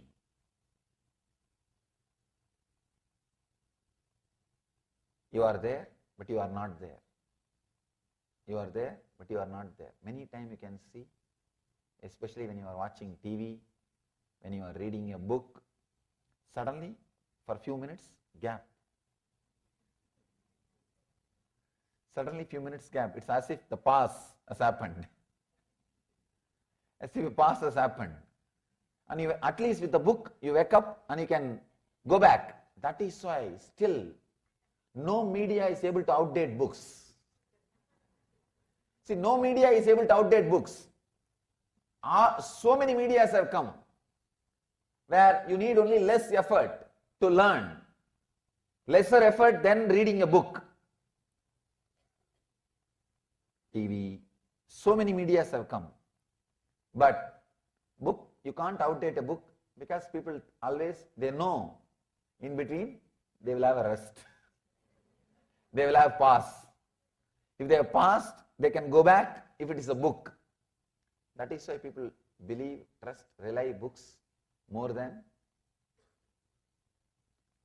any other source.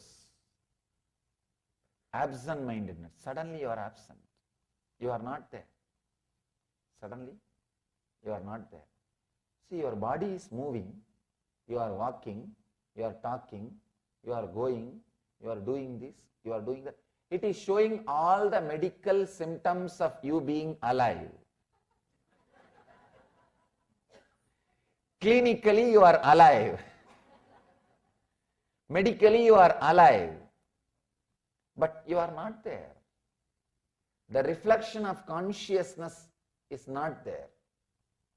Body is a mirror which has ability to reflect the superconscious state. The sun is a superconsciousness. Human body is the only body which is polished and directed towards that sun. The reflection is what we call soul, individual soul. All other bodies, they may be alive, but they are not that sharp, they are not that polished, they are not that sophisticated that it can reflect that pure consciousness, that sun. The reflection of sun itself cannot happen. That is why human body is so highly respected in the Vedic tradition. Even the devas, the angels, demigods, even if they want enlightenment, they have to take a human body.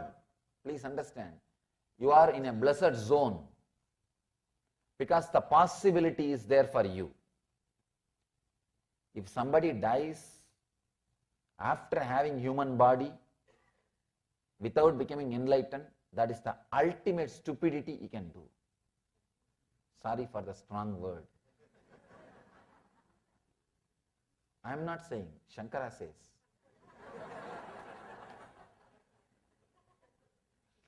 Shankara is saying, Manushyatva, Mumukshutva, Mahapurusha Samsaya. Viveka Chudamani. Sorry, I am using too many Sanskrit words. I will translate.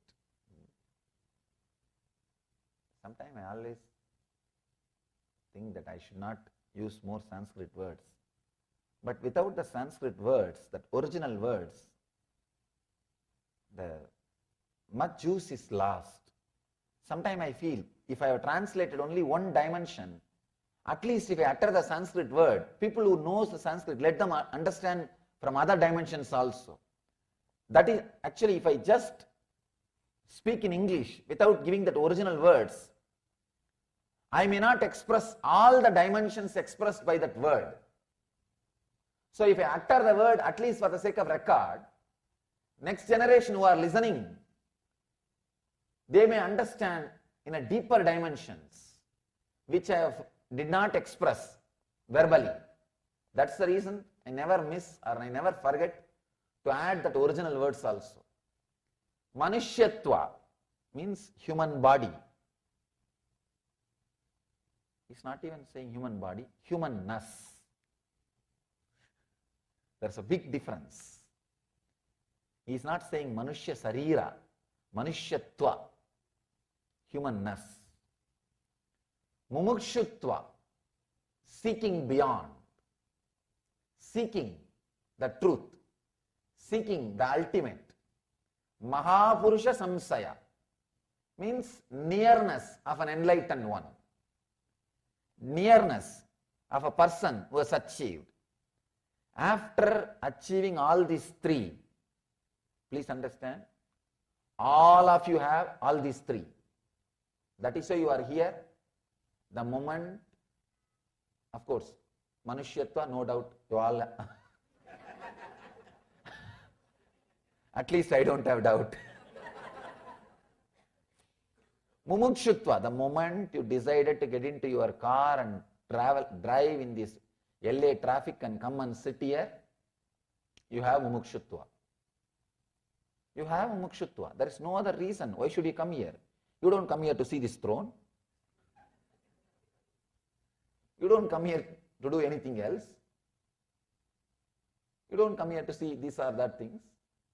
The moment you decide to come here, what is the pull? Pull is, let me go and see what he says today. Yesterday somebody was telling, the moment I wake up early morning, Swamiji, all I think is, why still it is not become 7 o'clock in the evening? I'm just waiting. Sometime I even change my clock. But what to do? Changing my clock won't work. But in this country, they change clocks. First time I was surprised when I said that, when I heard 1 hour move it this side, I said, how can time move?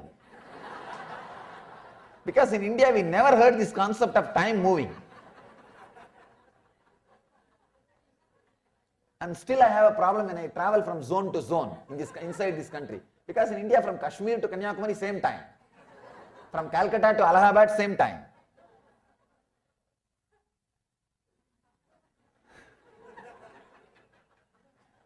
I always feel, how can time move? Anyhow, at least time zone also we can understand. But suddenly 1 hour move this side. Anyhow, it's okay. The moment you decide to drive and come and be here, you have mumukshutva. The moment you wake up in the morning and you are thinking whole day about when it will become 6 o'clock, when it will become 6 o'clock I can go. If you are remembering, be very clear. You have strong mumukshutva. Nothing else is needed. Mahapurusha samsaya. You have the nearness of an enlightened one. Beautifully Shankara says, after all these three, if you waste the time, it's a utter stupidity.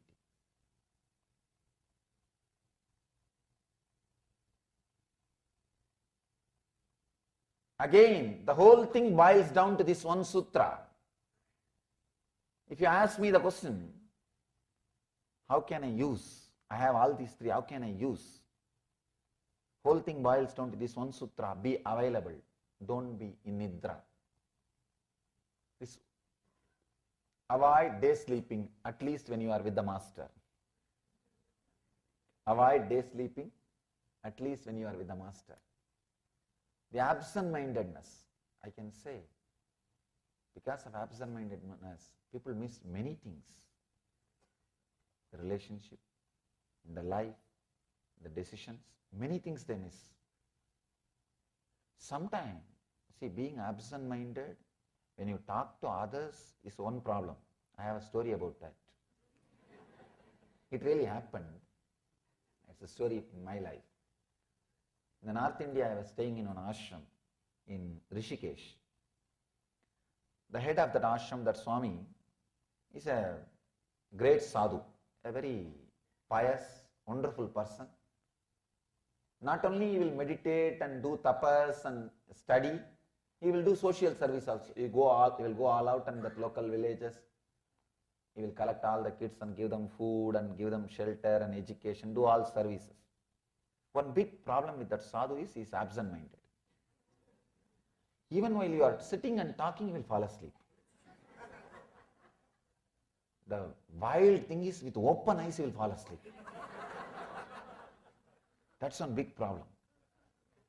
So in the local, one government official became his devotee. He said, Swamiji, I'll take you to another one officer, my head officer, and get some 10 lakh sanction for our project, social service projects, 1 million rupee for our social service projects. This Swami says, yes, we will go. Next day, both of us went. That man took us to his higher officer and we went outside. He says, I can only introduce, I should not sit here and talk. You both of you sit and convince him. We were sitting and talking.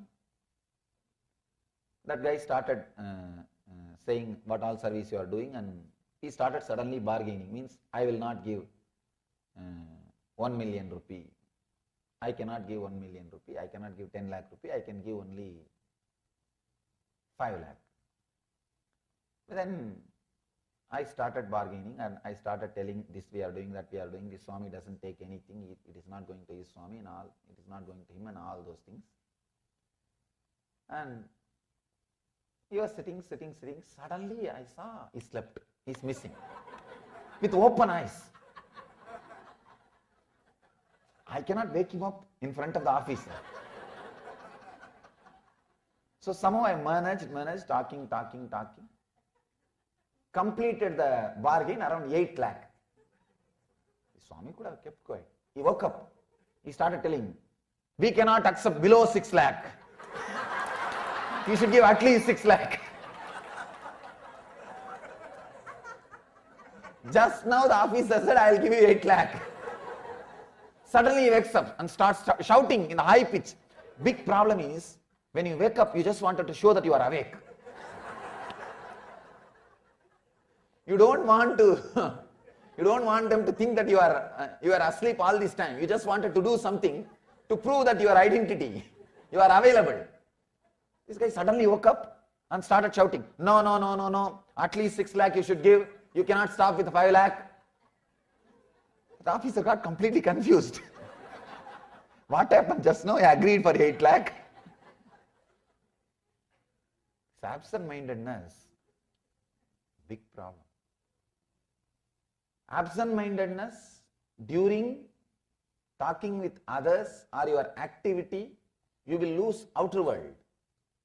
Absent-mindedness during your inner planning, inner visualization, inner thinking, understand, that is the worst part.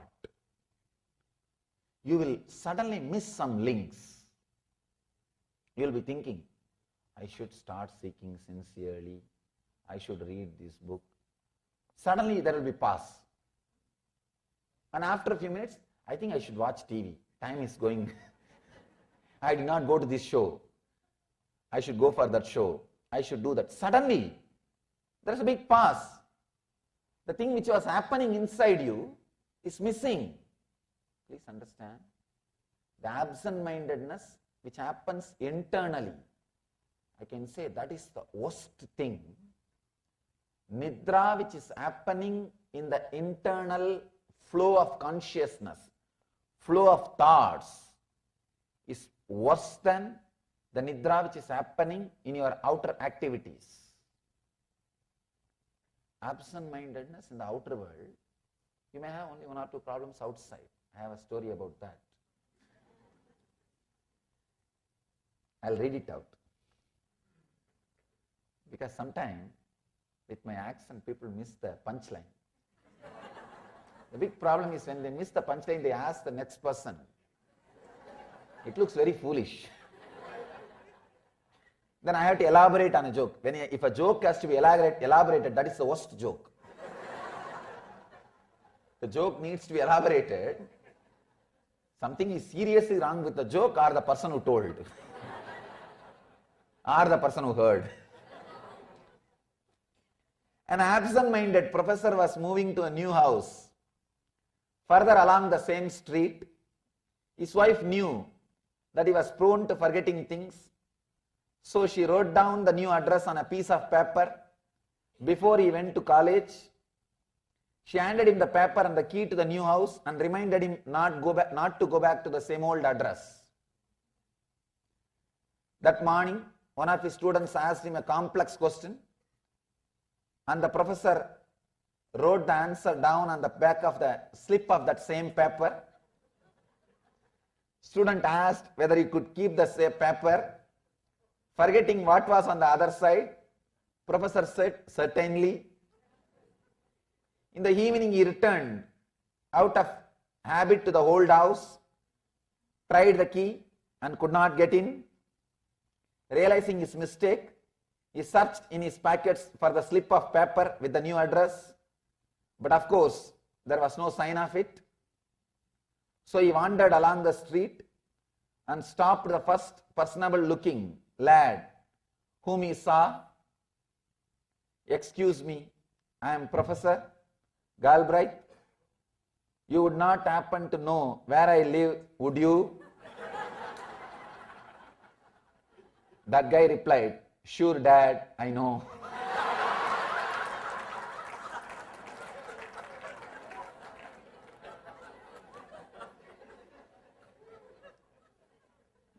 Understand?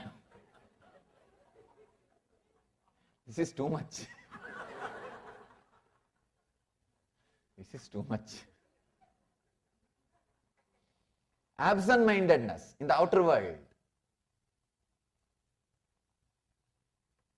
Even with that, you lose only things of the outer world. Look inside. The serious problem, absent-mindedness in the inner world. See, forgetting to take your hat back, forgetting to take your glasses back, these are all just simple mistakes. You lose only simple things. But forgetting to keep the seeking, forgetting to keep the things which needs really, which you really need in your life, that is where you lose too many big things. In the mind, many times I have seen, whenever I come, a big group gathers and they are all inspired terribly about the seeking. And they pick up all DVDs, all books, all cassettes. It will be lying down in the cupboard till I come back again.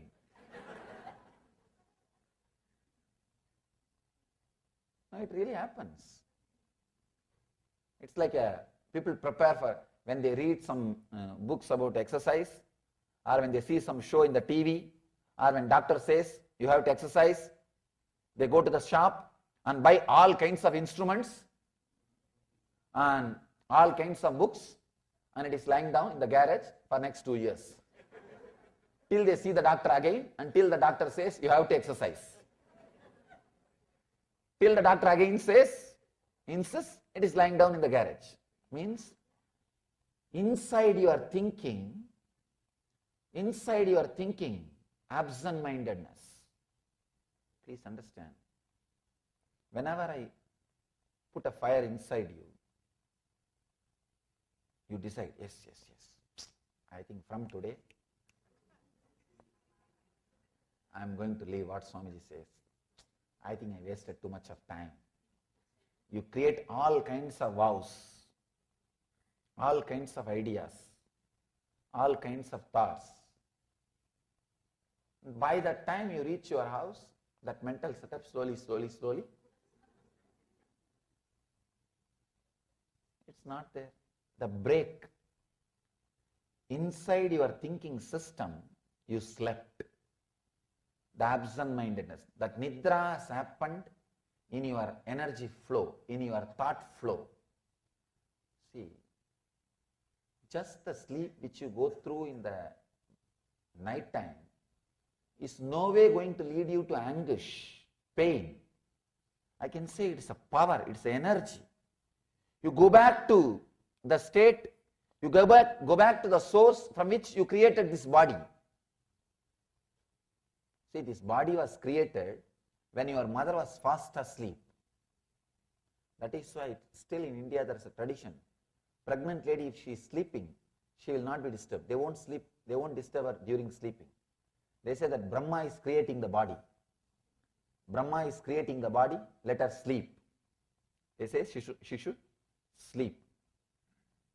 When she is fast asleep, the energy which is there inside her womb, in that womb you are created. The creation happens in that womb. Every night you go back to that same energy. See, all your bed, pillow, everything is trying to create the same energy, same space, same mood of the womb. You can see even the sleeping posture, how you sleep. The same posture, how a baby is in the womb. Just go back to that same posture, you will fall asleep within few seconds.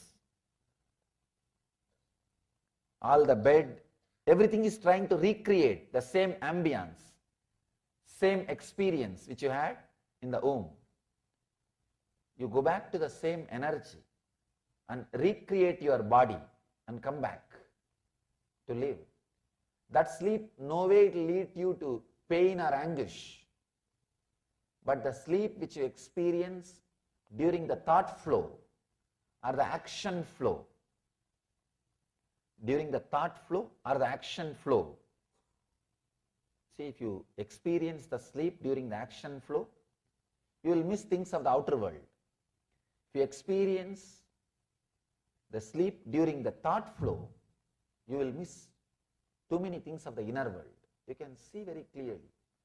How many times you take how many vows? What happens to all that? What happens to all that? After all, your mind, you took the vow. The other day somebody came and told me, Swamiji, in last 2 months, 20 times I quit smoking. Means what? 19 times you started again. What happens to your vows? What happens to your integrity? It is not that you want to break it. If you want to break it, it's perfectly all right. You have freedom. It's your choice. But something else is happening. Understand? Something else is happening. The sleep, a kind of a sleep is happening in your thought flow itself. In your very thought flow, sleep is happening.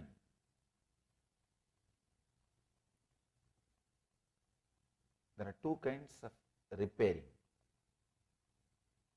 See, every night when you fall asleep, so many repair work will happen inside your system.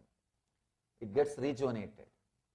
It gets rejuvenated. That's one kind of repairing. The other kind of repairing, it has to be done only when you are awake.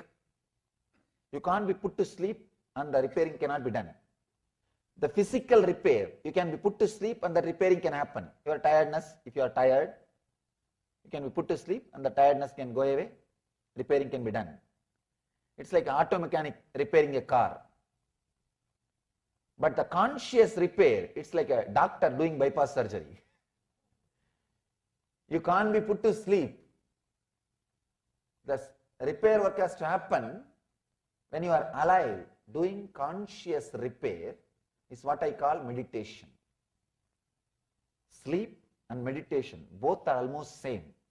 The difference between auto mechanic and surgeon. Surgeon always gets paid more because he has to repair while the machine is running. You need to understand, you need to repair while inner chattering is happening. Many times when the inner chattering is happening, suddenly there is a break.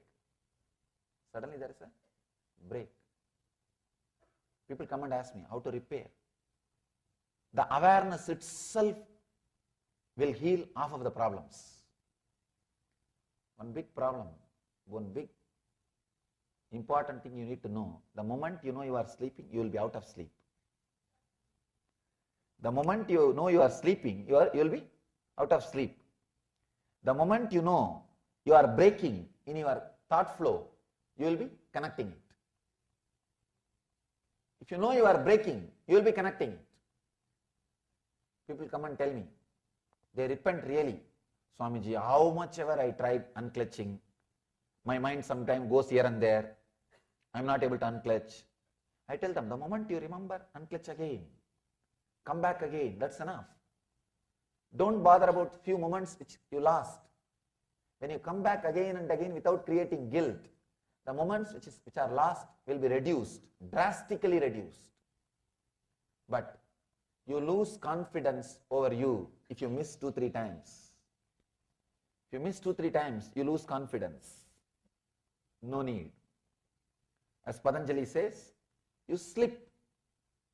You slip while you are awake. Even in the conscious flow, you slip. He says beautifully.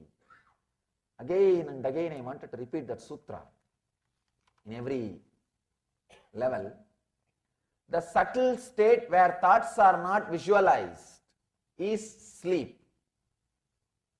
It not only happens during the sleep, it happens during waking sleep also. The waking sleep also two kind.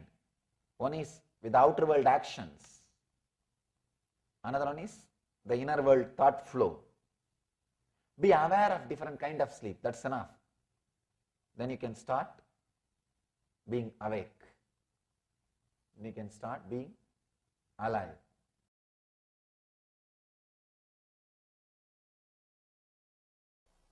This one truth can heal you so much, mentally and physically. This one truth can bring so much of inner healing.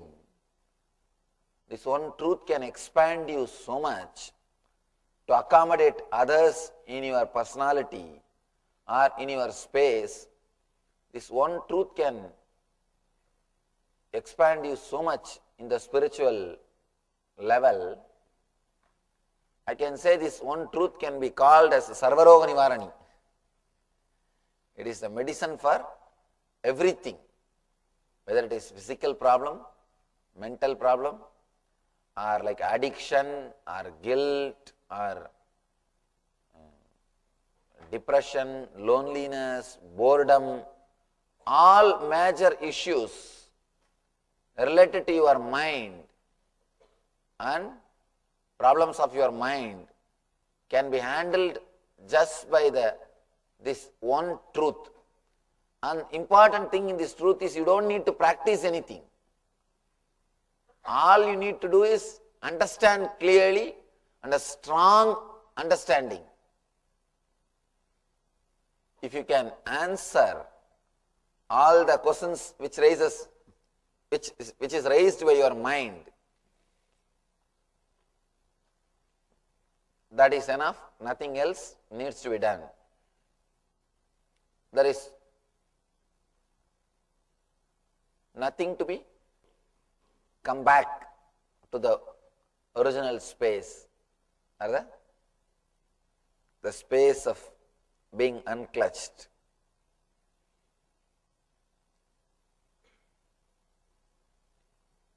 Not only physical and mental things, even in the spiritual level, this one truth straight away liberates you. This is the path and the goal.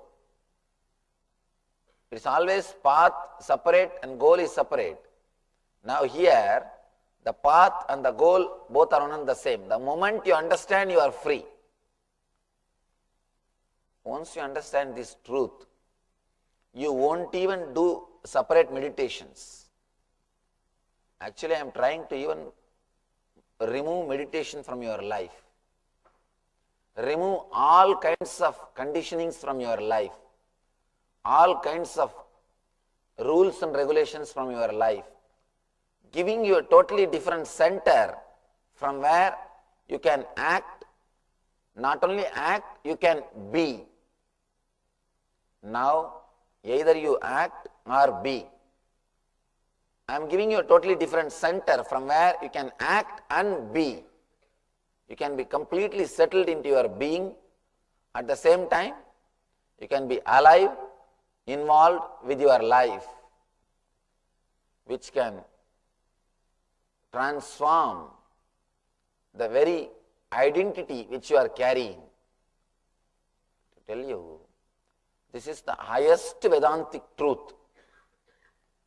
But the difficult thing with this thing is, usually so easily you don't receive the truth. It takes long time. This truth is so clear, straight. The essence, this is what they call Brahmopadesham. The ultimate initiation. Giving this truth and helping the other person to experience this truth is what I call Brahmopadesham. Giving the ultimate initiation or ultimate teaching. With this teaching, now all your Vedanta will fall in place. All your knowledge will fall in place. Without this key technique, without this key truth, whatever you read will be only words. With this one truth, now everything will fall in place. You feel everything is reality. Now whatever you read, everything will become experience. There is no need to do something separately. Just this one single understanding. By your very nature, you are unclutched. Your thoughts are completely unconnected, independent, and illogical. Not only that, constantly your thoughts are replaced. Constantly you are renouncing. You are constantly renouncing. There is no need for you to separately practice renunciation. By your very nature, you are renouncing. Renunciation is your very nature. Unless you renounce, you can't be alive. Even if you try to hold on to something, you can't hold on. See, for example, some joyful memory, some blissful thing. Even if you try, you can't hold on. You will be renouncing it by your very nature. Or something which you want to renounce, even if you try to push, just because you are pushing, you will be creating more problem. If you just keep quiet, automatically you will forget about it. People who are addicted, they come and tell me, Swamiji, I am addicted to this, how can I forget? Don't bother, simply relax, forget about dropping that habit. Simply that habit will drop. Don't force yourself too much to get rid of addiction. You may think, oh, what is this, Swamiji, what are you teaching? With all my effort, I am not able to forget. How do you say I will forget if I don't put effort? By putting your effort, you are trying to elongate that shaft. And constantly you remember and teach yourself, you are addicted, you are addicted, you are addicted. I tell you, first thing, do not bother about renouncing something, because by your very nature you renounce. When you try to renounce something forcibly, you create more and more connection, a more and more lengthy shaft about that product or about that habit, about that thing. You try to connect, create chain, bigger link. What I am saying may look impractical logically, but this is the way mind works. Or try your best to drop something, some addiction. You can never be successful. You can never be successful. Even if you drop, you may be dropping out of some fear or greed, which is much bigger addiction. If you drop smoking out of some fear or greed, you are not doing anything good to your society, good to your consciousness, good to your inner space. You are only damaging more, because you might have dropped smoking, but that fear for which you dropped, or that greed for which you dropped, you will be adding that in your inner space. At least with smoking you will destroy only this body. With fear and greed you will destroy your whole lives after lives. Because next body also you will be carrying this fear and greed. Smoking habit you may not carry for the next body, but this samskaras of fear and greed you will be carrying for next body.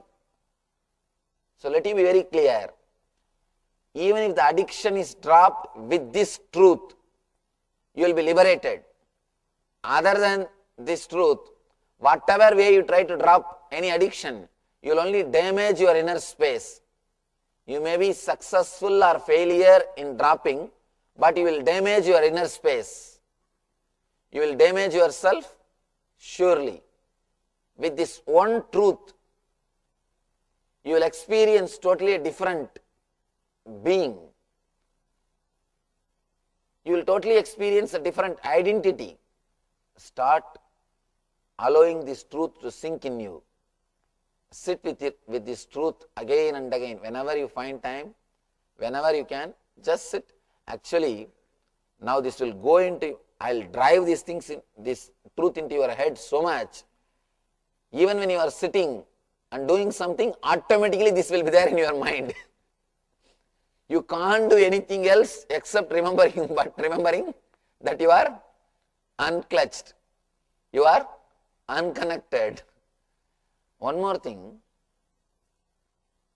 even after having the knowledge that you are unclutched, you will be able to see and live with the world as you are living. You don't have to give up. You don't have to leave everything. And one more thing, Your fear about giving up is not even directly related to giving up.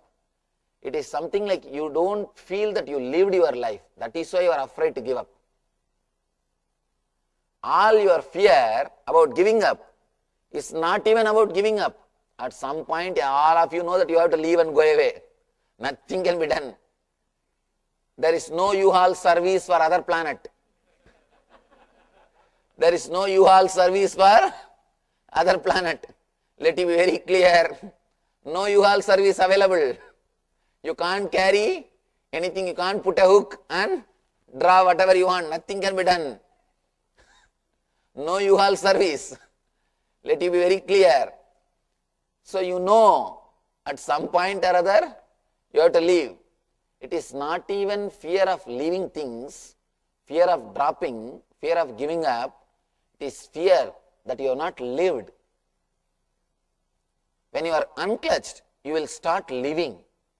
You will start intensely, really living. Only when you allow this truth to work on you, you will understand how the whole quality of your life has transformed. Now, let's do another one simple experiment. Read whatever you wrote yesterday and how irrelevant it feels, you can see. Try to read with this one understanding that you are unclutched. Yesterday when you wrote, how heavy it was, what all was going on in your mind. And now, what is happening in your mind? Just see. Then I will try to respond to some more questions or experiences.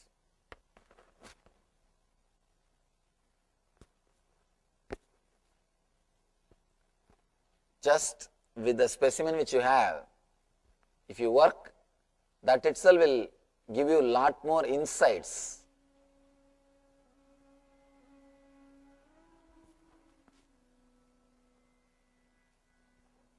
In this Dhyanasparana, I am not interested in giving you too many techniques and just constantly keeping you seduced.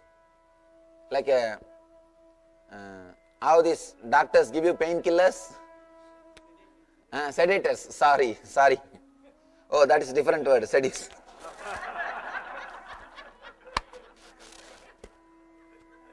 Sorry, that is a big problem with this, my language. Anyhow, actually I read all these American slang joke books to get some jokes.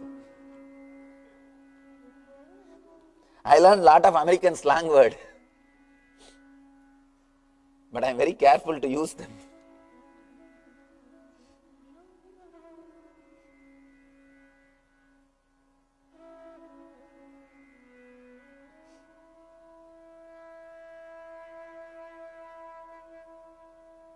The other day I asked Gopal, some American slang word I told and asked, what is the meaning of this word? He said, he was shocked. Swamiji, from where did you learn this word? Never ever tell this word to anybody. It's really offending. Then I said, all right. See, these people are so curious.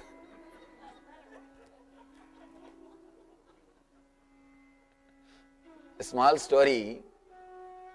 One priest was giving his sermon Sunday morning. He was talking, oh, society has become so bad. The other day I got a DVD from Blockbuster.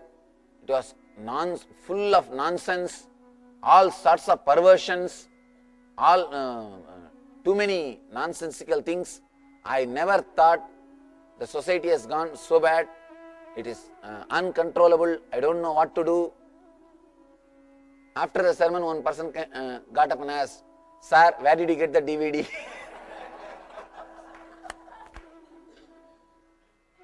So, now she is asking, what is that word? What is that word?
even if you think that you understood about your being unclutched, do not think continuously you understood, because even that thought can become one more shaft.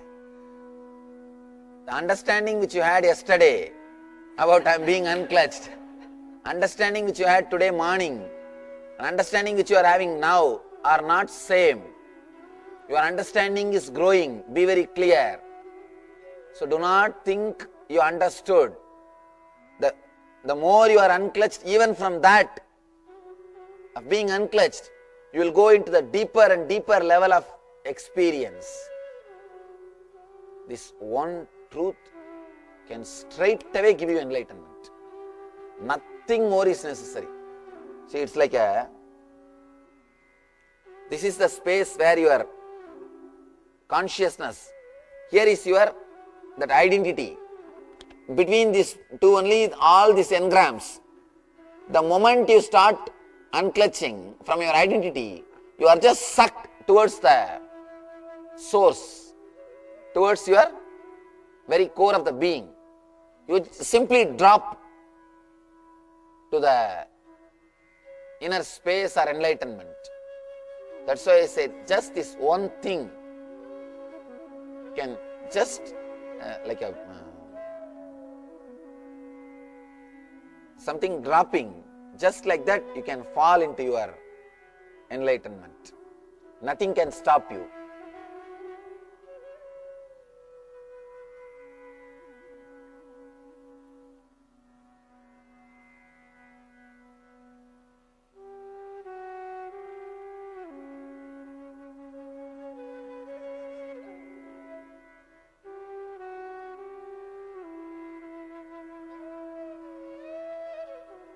With this truth, the important thing is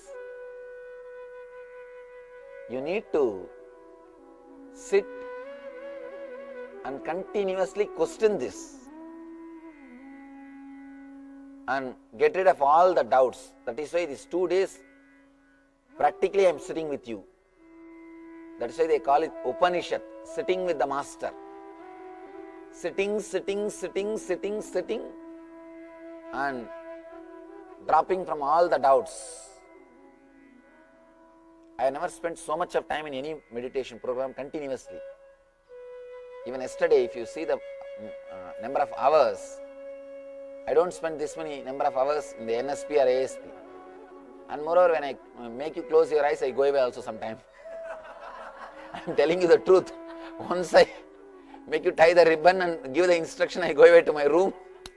After half an hour, I will come back and tell you, please open your eyes. Here I can't do that also. Here I am trying to give you that inner space without making you close your eyes. Because whole day you can't live with closing your eyes. You are going to live with open eyes only. Unless you experience that consciousness with open eyes, it's not going to help you. So I am trying to give you that space of thoughtless awareness or dhyana with open eyes. When you are relaxing from the shaft, first thing you will feel you are handicapped. Your hands are tied and you can't do anything. Suddenly you will see beyond, without even shaft, you will be able to move. You don't have to think. You are just moving. You are living. Things are happening. But there is no shaft. Only that space I call enlightenment. But that can happen only suddenly. Till that happens, I have to make you sit and drive this truth inside. Pain, guilt, these things only create a strong shaft. When it comes to pleasure, you don't create any shaft. Usually, pleasure is such an experience, no shaft is created.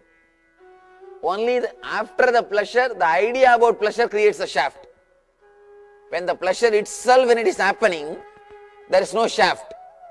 No shaft is created. But after that, your memory about the pleasure, that will create shaft, that photographs. I told you, no? Sitting and playing with photographs.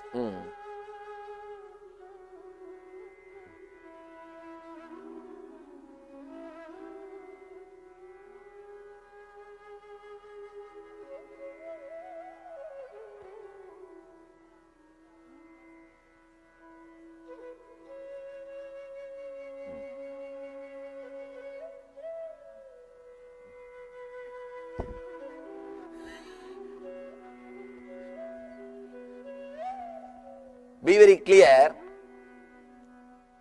The moment you think of punishing somebody or the revenge, you will only be getting punished. See, the moment you decide to punish somebody, you reduce yourself as a human being. That is the biggest punishment which can be given to anybody. First you punish yourself, only then you punish others.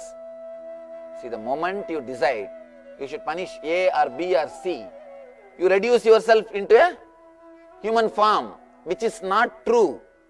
That is a big punishment you are giving to yourself. So according to me, punishing and all these things are just social game, life game. Let me be honest. See, according to the world, might is right. That is the only law with which everything works. And here, fighting is no way going to help. All right, you punish him, what is going to happen? You punish somebody, what is going to happen? He will come back with a bigger problem. He will create a little more problem. And nobody is going to keep quiet. Nobody is going to keep quiet. And he is going to give some more problem for you. Then what will you do? Then you will also try to create some more problem. Then it goes on, goes on, goes on. Finally, who proves might is right, that who proves stronger than other person, he is going to win. When? After death. Till death, it can go on and on and on and on and on. It will never end.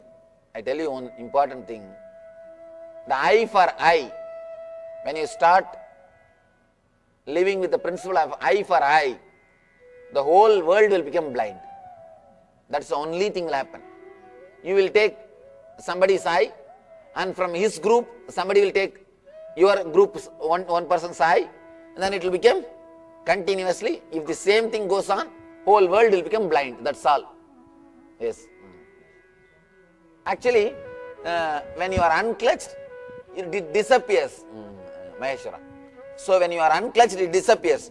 In that angle, we can't say it is uncontrollable. We can say unmanageable. You can't manage them. At one point, it can completely disappear, or it can completely be there. But you can't manipulate them. Unmanageable. That word can be used. Give everybody for everything. That is the right thing. That's the right attitude, ma. That's the life. You see, even if you think of punishing others, it is just a waste of time. One more thing, ma. The moment somebody does something wrong to you, that itself is enough punishment for him. Why he is doing wrong? Because he is suffering. Yes. He is already in hell. That is why he is creating some disturbance for others. Right. So that itself is a big punishment. There is no need to punish him separately. Right. There is no need to punish him separately. See, when somebody does something to you, you don't need to give separate punishment. Why is he? The other day, one person came to me. Actually, somebody came to our ashram for healing. He went outside and he was saying some wrong things. So I did not get help or something like that. Then they came and made a complaint to me. Swamiji is telling like that. I told him, why he is speaking like that? Because he is in irritation or he is in hell. So why do you want to punish him more? Why should we curse him? Already he is suffering. There is no other punishment required. So the moment he does something, already he is suffering. What more you want to do? If at all you can do something, let you heal him. That's all. Let you heal her. Nothing else can be done. There are so many people, so many things brought to me. Like this, Swamiji, see that you do something to him. Means what do you want me to do? You want me to curse him or what? That can't be done. No, there are so many cases related to our ashram. They bring it to my knowledge. They bring it to my notice. I can't curse. And one more thing, an enlightened being can never curse anybody. People come and ask me, Swamiji, somebody cursed me, will I have that evil effect? I tell you one thing, only an enlightened person's curse will work. Nobody has got power to curse. Enlightened person will never curse. If he curses, he is not enlightened. So as far as curse goes, you don't have to bother at all. Nobody's curse can disturb you. Nobody's curse can harm you. Because only enlightened persons has got power. Only his curse has got power. An enlightened person will never curse. Then what is there? So, these are all just simple things. Yes. And also this. Then suffer, what can be done? If you can't accept, then suffer, nothing can be done. Like adding to Annam's question, so somebody like without us doing anything, they're doing harm to us. So it's so difficult to accept that fact. See, one thing, ma, these are going to be in the life. These are going to be in the life.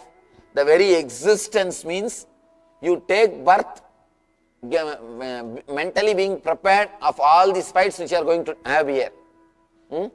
Being in the planet Earth means you have to go through all these things. Not only for you, you think I don't have a problem? Sit in this chair, then you will understand. Sit in this chair, then you will understand. All the people who come and smile in front of me, what all they do behind my back, I know. No, I know, it is truth.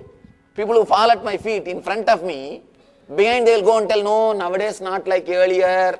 Earlier it used to be very easy. Nowadays it is not like that. What all they behind the back they talk, I don't know. I know. And they think I don't know. And when they come next time to me in front of me, they keep a different face. And I also do the same drama. I say, oh, nobody like you, you are so great and all these things. I said, what can be done? These are all the usual drama. And this is what is life. So forget about it. At least if you are unclutched, then you are free. Otherwise, you will also have the same tension. Let me just read this question.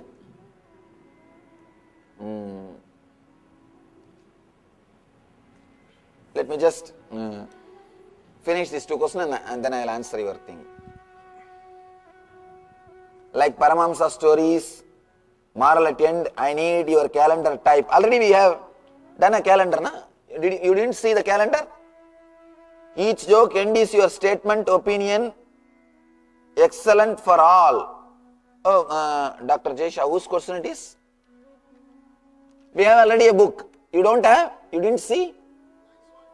Yes, that's what. It's already we have a book. What you are asking? Oh, you are saying it is excellent. Okay, nice.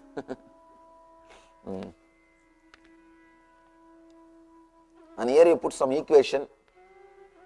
You are and you are not as you are aware of your own space. Okay, Baba. I can use it somewhere in my lecture.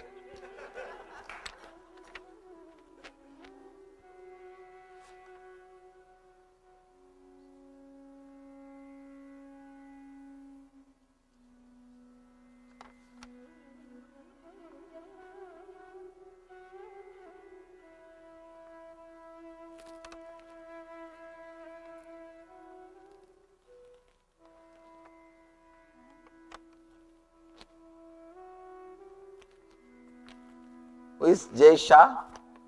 You are the person.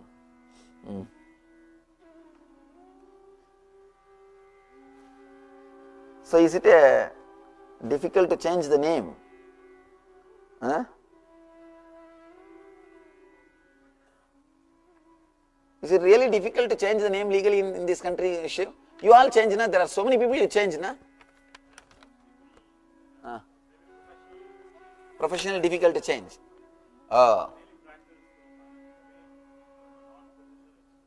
right, then like that few applications I will take and consider. But everybody, if they start giving, then I can't do anything. Like these few applications I can take. Still I have not finished. Case by case I will take. Of course, I think whoever has asked, almost I finished. Only 4 or 5 are left. And I have to just see that persons. Some hard nuts are there. I am not able to meditate on them. They are not opening at all. I just tried my best to connect with them, but no, that is why I told them to give a big number slip. To see the number. Today morning you will see the different slip. Just to see that only. When you are sitting and meditating, I will see and put that intellectual, emotional, all those things. Actually, it is a big job giving name. Did you all read this paper? I just categorize people into the 3 level. who are intellectual based and emotional based and being level based. Intellectual means I give like this Nithyananda, the name related to wisdom, truth, satya, like this. Emotional means bhakta, kamala, the names related to that path. Being level means dhyana and related to energy, shakti, the different kind of names. So I see that number and mark you here. In your here the mark will be there. I, E, B. But don't try to see this paper later on. People slowly try to peep in what kind I belong to. So, now actually, let me be very honest. You see, for your enlightenment, you don't need this name. You don't need this. First of all, you have to drop the name which you are having.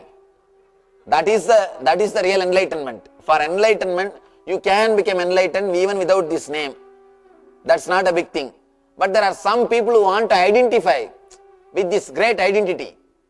Who wants, instead of having this, see, in society you have to use some name. Instead of having that name, let us have this name. Some people feel, just for them I give all these things as instruments, techniques, so that constantly you can remember. That is the reason all these things. But as far as enlightenment goes, you can become enlightened even without this name.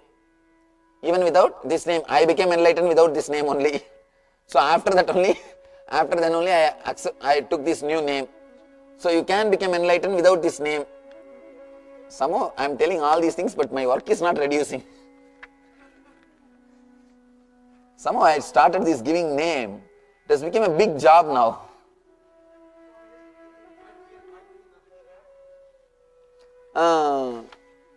Not like you say, it's like now you have to use this name in the society. Some name, as long as you are alive.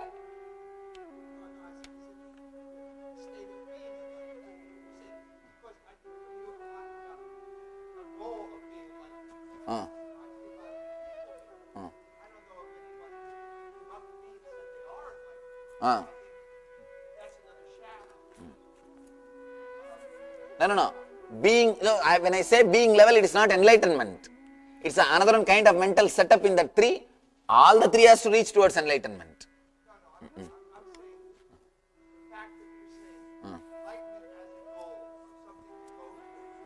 No, it is not a goal actually.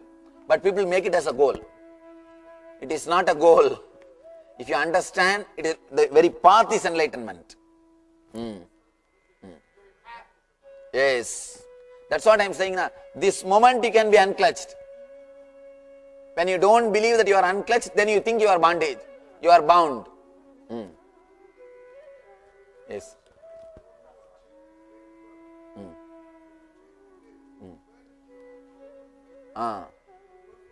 Yes, you see, it won't remind me, it will remind you the purpose of coming.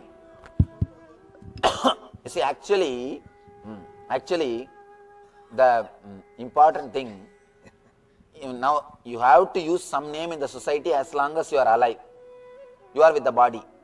Instead of using some name, John, these, that things, if you use like this some spiritual name, constantly whenever you repeat that name, you know you are unclutched.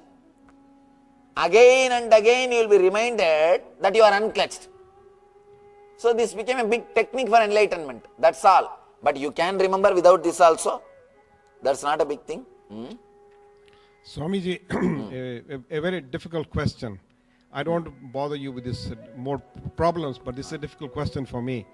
I've always been pondering where the thoughts are created, where they get dissolved, and where they go, and what is the working of the mind. We call a no-mind state, and if you do not know the workings of the mind and where the thoughts come and go, it would be difficult for me to, I will be walking on thin ice.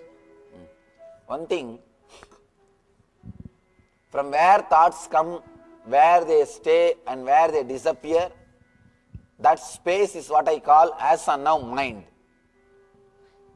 When you are enlightened, you will understand you are not only that space. As and now, if you have 5-acre land, all the 5 acres is mind. Suddenly you will realize you have 5,000-acre land, only 5 acres is mind. That's what is enlightenment. You will have expansion. only the 5 acre you have, and all the 5 acres is crowded with thought, means you will be suffocated as you are now. When you expand to 5,000 acre, only 5 acre is crowded, you won't feel suffocated in the enlightened space. This is the only difference, nothing else. I experienced joy like no other. When I saw the divine dance last night, I was totally unclutched. Oh God, there's a one. Come on, I forgot to read it. You don't have to read this.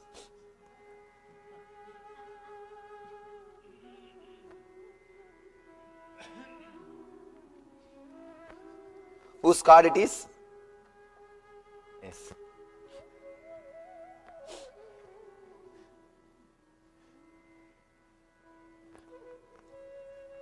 Who? You want to say something? Yes, yes.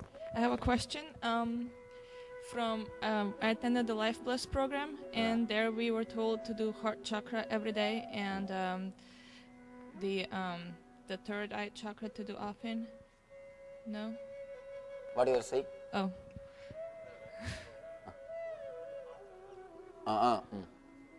And then yesterday, when I was listening to you, if you have the particular problem, you want to do that meditation, you are free, ma. Now, if you understand this one truth, do you really feel that your whole being is vibrating with this truth? You are able to understand what I am saying about the being unclutched? Right, that's why I was going to ask you. Then, if you feel that completely filled with this truth, this is enough. Remember and just sit. Being unclutched, this is enough. So if you are not able to feel with this truth, still you have some doubt, you are not able to trust this truth, then you have to go through the meditation. If you are able to feel connected to this truth, you don't need meditation. Why do you Jews have big noses? See, somebody is sending a joke. Because the air is free. These guys. Who wrote this joke? Abhinav.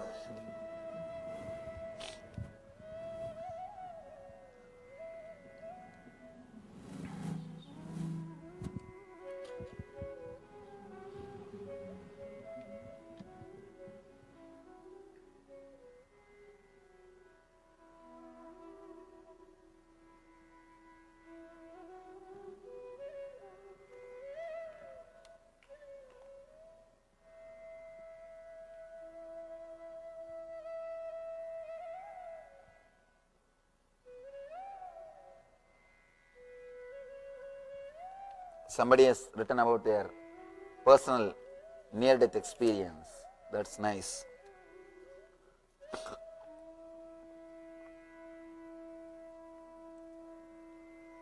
Swamiji, yesterday I was shy and afraid to ask questions. Today I am totally unclutched, a new man. Who is that person? That's nice. Only problem now I have 1,000 questions. Be unclutched from this also, the questions will disappear. Is it possible for a spiritual name to become another identity, to be clutched by it too? Usually it won't clutch, but you can directly unclutch from the name itself, so that I will have less work. Forget about it. Now I feel, why did I start this spiritual name habit? Now it has become a big job for me. Everybody is asking, and I am not able to stop this also. That's why I am trying to create as many barriers as possible, but again and again people are, even with this. Alright, I wanted to ask one more thing. I saw some 30 people have given an application for spiritual name. All 30 of you are really serious about you are going to change the name legally? Let me read their names. Sonia Ade, you are? But here you are given name for new name? Huh? Oh, you changed it this morning, okay. Anybody, why don't you bring the today morning list, ma? I think I have already given, alright. Yesterday I finished half of the work. Only some 4 or 5 are left. Anyhow, if you have changed, then you can let me have that list. Actually, the NSP time I started this, and it has become a big habit now. Everybody wants new name. Where will I go for? These guys are sitting only for name, na? What to do?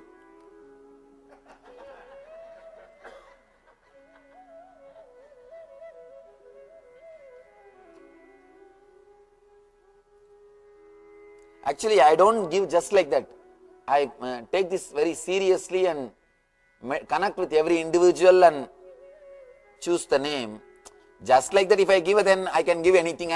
Rama, Krishna, Govinda, Coca-Cola, Pepsi. Keep whatever you want. What is there? Nitya, Coca-Cola, Ananda, Pepsi. I can give all those things. But I can take this as very seriously. And the way in which your personality will expand and achieve the state of eternal bliss, I find that path and give that name. That's why it becomes a big work. I'll slowly in the next cities I'll stop. Kunjan Shah, number 4. Okay.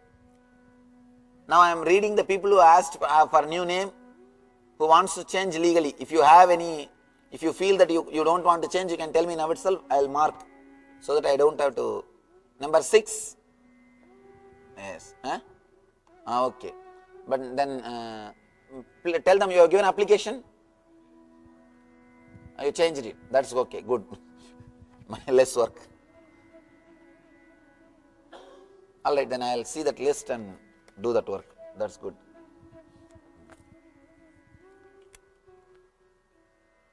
I have such gratitude to you and all those who made this weekend possible, to those who cooked and served the food, to everyone involved. Thank you. Yesterday in the naval meditation, I felt much heat in the pelvis area. Can you talk about this? And see, if you have felt the heat, means that you had some problem that is getting healed by that energy. Whenever the energy release happens in that area, you will feel the heat. And please give us the atom bomb. Yes. Dearest Swamiji, are you removing morning and evening meditations for Anandagandha healers? Who is that Ananda Vinata? God. As long as you have your individual identity, try to do. If you really feel unclutched at that moment and you are not able to do meditation, don't do. That's all. See, if you feel unclutched, you won't be able to do meditation. Then don't do. If you are not feeling, if you are not having that experience of being unclutched, then do meditation. At least that will unclutch you. Teachings of God to His creations are love, peace, non-violence, compassion. How do you explain the way of Mahabharata when God Himself was involved in that war? Could He not solve it by peaceful means? Who is the questioner? You have to ask Krishna. I don't know. I can't justify what all the mistakes which he did. Oh God, now I have a big responsibility. See, these people connect me with Krishna. Now I have to explain all whatever this guy did. All right. Get that one. You see, we don't, whatever we understand by the word non-violence, peace and all those things are very too small. And the logic of universe is totally different. Oh, these are.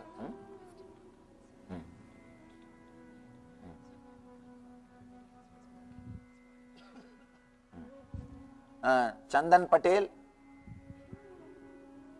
is not here. Okay.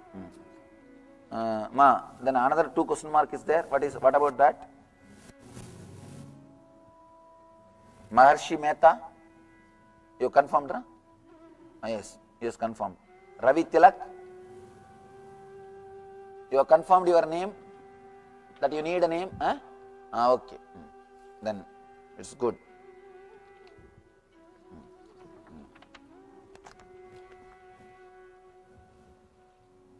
It's good actually, little legal problems are there so that my work is reduced. In India, changing name is very easy. So everybody takes the name. That's a big work. And let me answer this question. See, our idea about peace, non-violence, compassion, all these things are too small compared to the idea of existence. It's like a maybe balancing. So, we cannot say what Krishna did is a violence, what Krishna did is not peace. And one more thing, we don't listen to the divine all the time. So naturally divine has to do a little bit of balancing process. See, constantly we are disturbing the nature. So naturally what will happen? The nature has to manage itself, balance itself. So naturally what you think as natural calamities will start happening. So these are all just universal balancing. That's what I can say. This morning when I woke up, I did not wish my husband good morning. Instead I said, be unclutched. And he said, I already am. And I think we can start each morning like that and also remind each other during the day when we speak to others. Yes, you can actually constantly remind others to be unclutched so that they won't fire you. Instead of saying, hi, how are you? We can say, hi, are you unclutched? That's really nice. You can all start saying that. Be unclutched. Are you unclutched? During the meditation yesterday when we have lying face down, I felt an incredible connection to Mother Earth. Actually, you will feel connected to the very nature itself.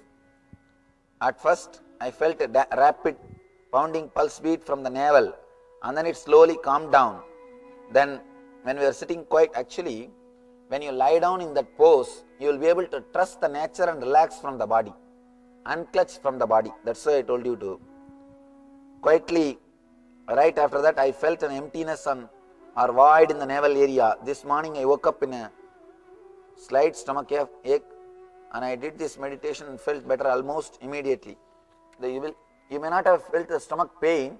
You must have felt something different in that area. You would have called that, you may name that as a pain. My current habit is when a negative thought comes up, I replace with positive thought. How long you will be doing this? Tell me. And again the positive thought will be replaced by negative thought. So it is just a cycle of birth and death. Do not try to replace thoughts. Just unclutch. That is the best way. Is the positive affirmation creating a shaft? Yes. This think positive and all these positive thinking teachings, all these things be very clear. It will create only more and more difficulty and side effects for you. I have seen people who started practicing this creative visualization, positive thinking and all these things end up in big mess. Consciously they damage themselves irrevocably. Please be very clear. They damage themselves too much. This creative visualization, this positive affirmations, all these things disturbs too much. Just unclutch, you are already ultimate positive. With current unclutchness, would you just say to self, be neutral about situation or thought? You don't have to be neutral. Whatever has to be done will be done by itself. Just trust you have intelligence to function without thinking. You are always afraid that you don't have trust to function without intelligence. That is why you are constantly thinking and never function at all. You are afraid that you will do some mistakes and finally commit big blunders. That's what is going on now with your life. Now trust yourself, you can live without thinking. I have many shafts. I worry for other people and their problems. Then if I tell myself I should not do this, I feel guilty for not worrying. What do I do? Who is that person? I think God has to take special incarnation. You see, Your guilt is also shaft. Worrying for others is also shaft. When you understand you are connecting and creating which is not there, why don't you relax from it? Forget about it. Don't bother. My gratitude to you for your teaching me how to heal the foot pain I have had for many years. That is okay, but not only the foot pain, try to heal your very being itself. I have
It is time.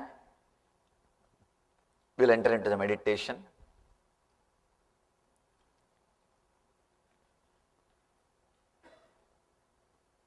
It is through navel you are connected to the body. Actually, even before birth, you receive energy, support, everything through the navel center. You are connected to your mother's navel from your navel. It is the navel where you carry the tension. You are always holding onto the navel. And now you will just unclutch yourself or relax yourself from the navel and just witness. Instead of having the feeling constantly you are holding this body, or you are carrying this body, you are pushing this body, for a few moments, relax from this idea. Whenever you start thinking towards this body, just feel you are continuously connecting the body which you had yesterday, the body which you had 1 year ago, the body which you had 2 years ago. You are connecting all of them and seeing it is the same body. Not only according to Vedanta, even according to biology, you are constantly changing. According to Vedanta, every day when you go to sleep, you die. When you get up early morning, you come back to life. Even biology says you are constantly changing. Now, let you be witness. Let you relax from the attachment or being clutched. I'll guide you. Then we will enter into the next session of Prana Sarira. We will start analyzing how we clutch ourselves in the Prana Sarira and problems related to it. Now, Let's enter into the meditation. Close your eyes. Please tie the ribbon. If you want, you can lie down, but please don't sleep or snore. Actually, this meditation will be powerful if you can lie down. If your navel can touch the ground, you can easily relax. We will arrange move the chairs. If you can't sit on the ground, you can sit on the chair also, no problem. It's choice. It's your choice.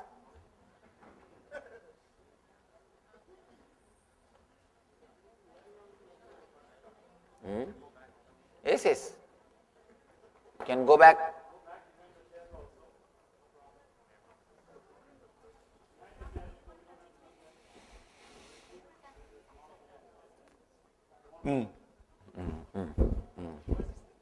If you are, yes, this way.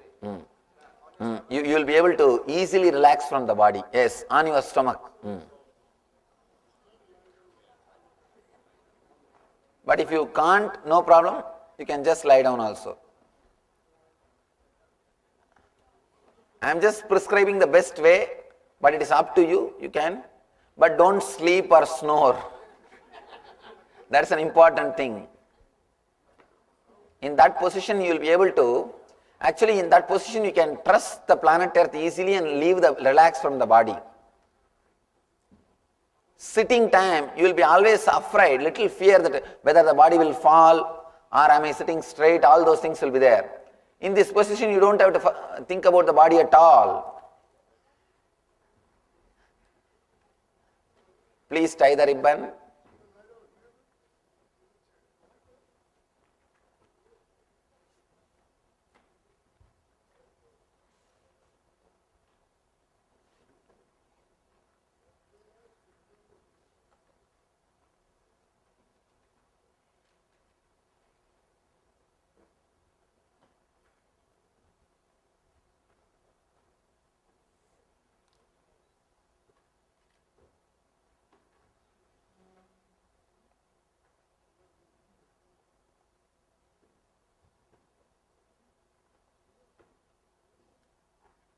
Please tie the ribbon. Inhale and exhale as slowly as possible, as deeply as possible.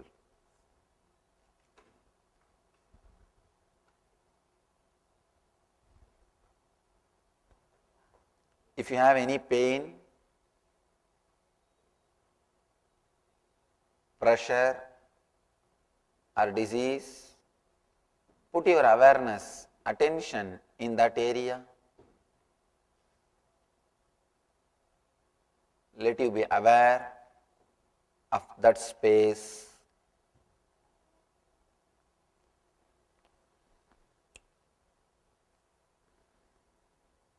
If you don't have any pain,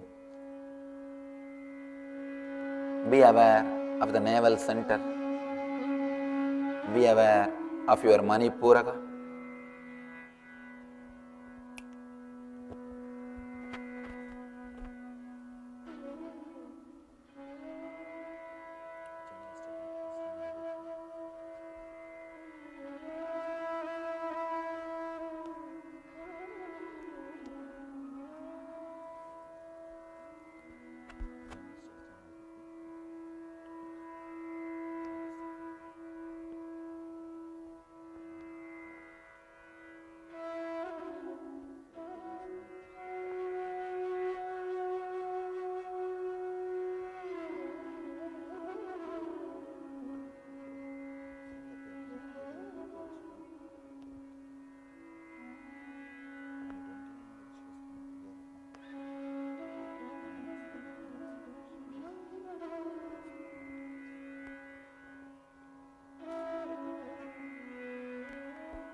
Let the body relax. Let you completely be unclutched. Do not create the shaft. Do not create the identity. All your thinking will happen only when you associate yourself with the body. Now, just relax from that very association.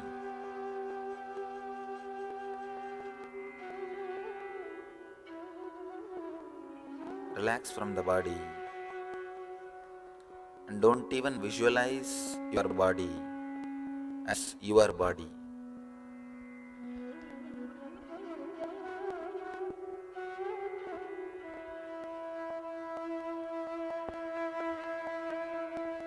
Do not remember your face. Just be unclutched. What is your face before birth?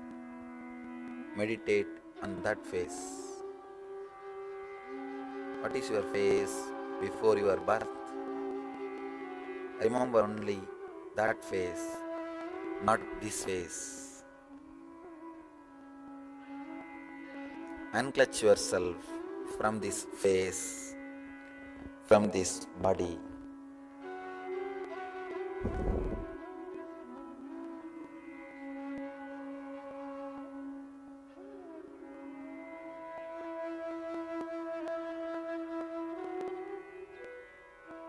Completely relax from the body. Let you be the pure witness.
Forget about your face.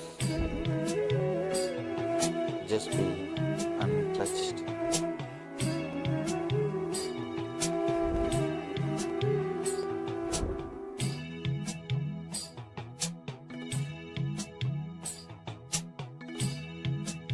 Forget about yours.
experiences with the body,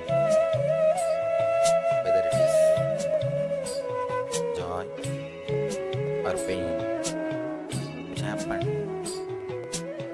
10 years ago, 9 years ago, 8 years ago, on yesterday.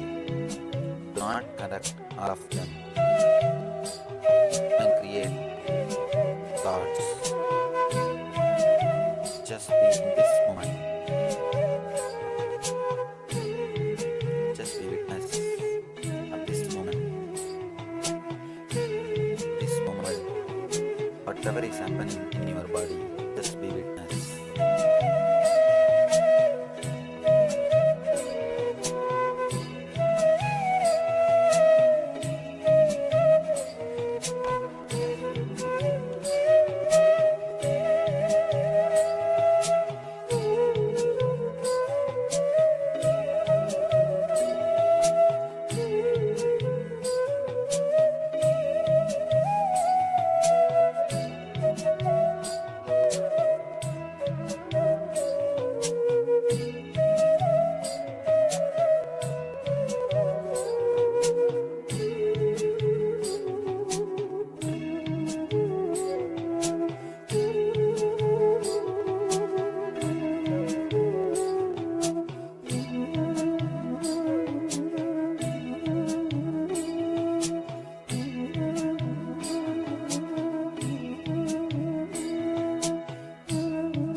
Be unclutched from sleep also.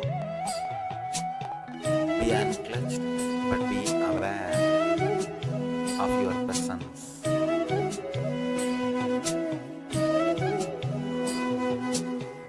Just be aware. Be alive.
I welcome you all with my love and respect. Let you all open all your three eyes. Om Nithyananda Paramashivoham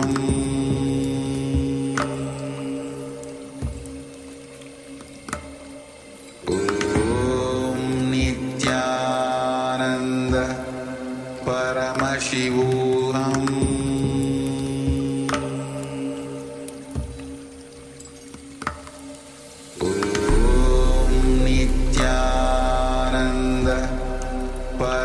Paramashivoham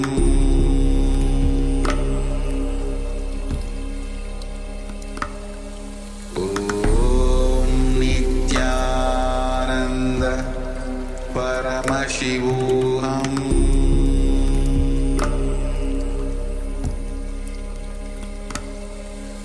Om Nithyananda Paramashivoham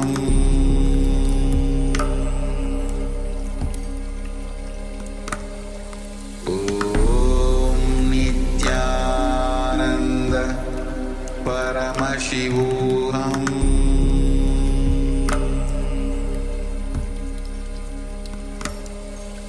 Om Nithyananda Paramashivoham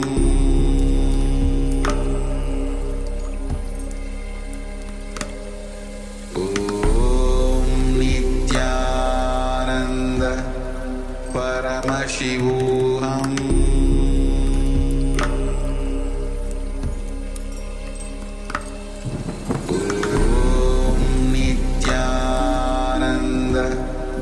Paramashivoham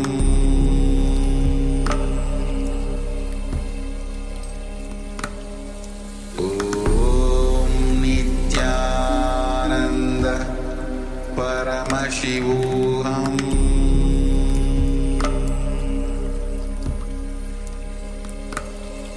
Om Nithyananda Paramashivoham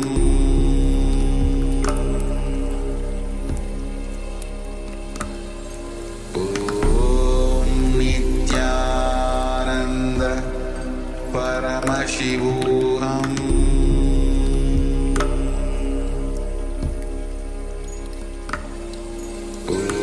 Om Nithyananda Paramashivoham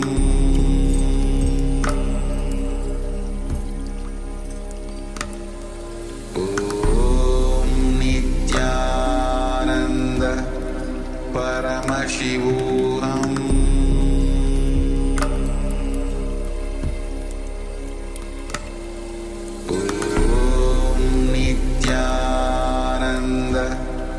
Paramashivoham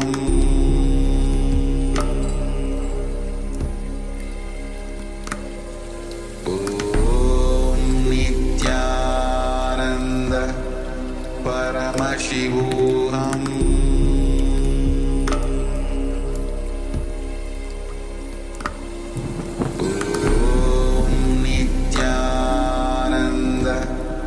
Paramashivoham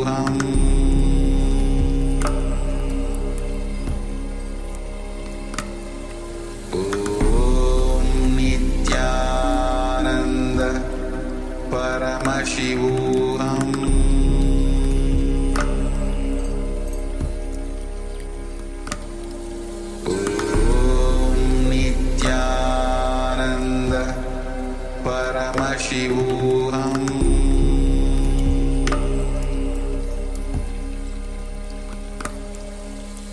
Om Nithyananda Paramashivoham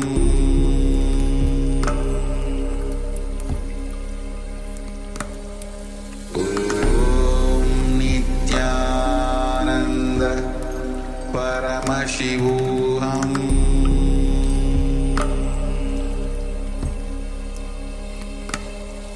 Om Nithyananda Paramashivoham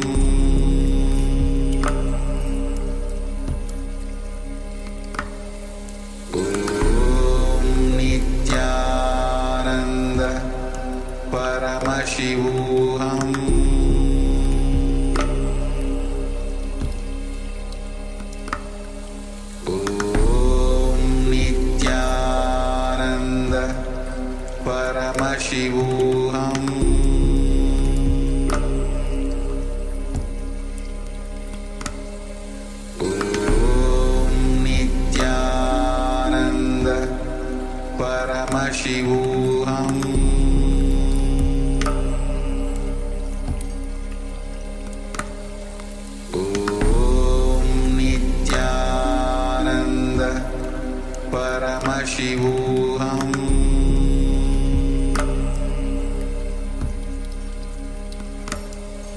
Om Nithyananda Paramashivoham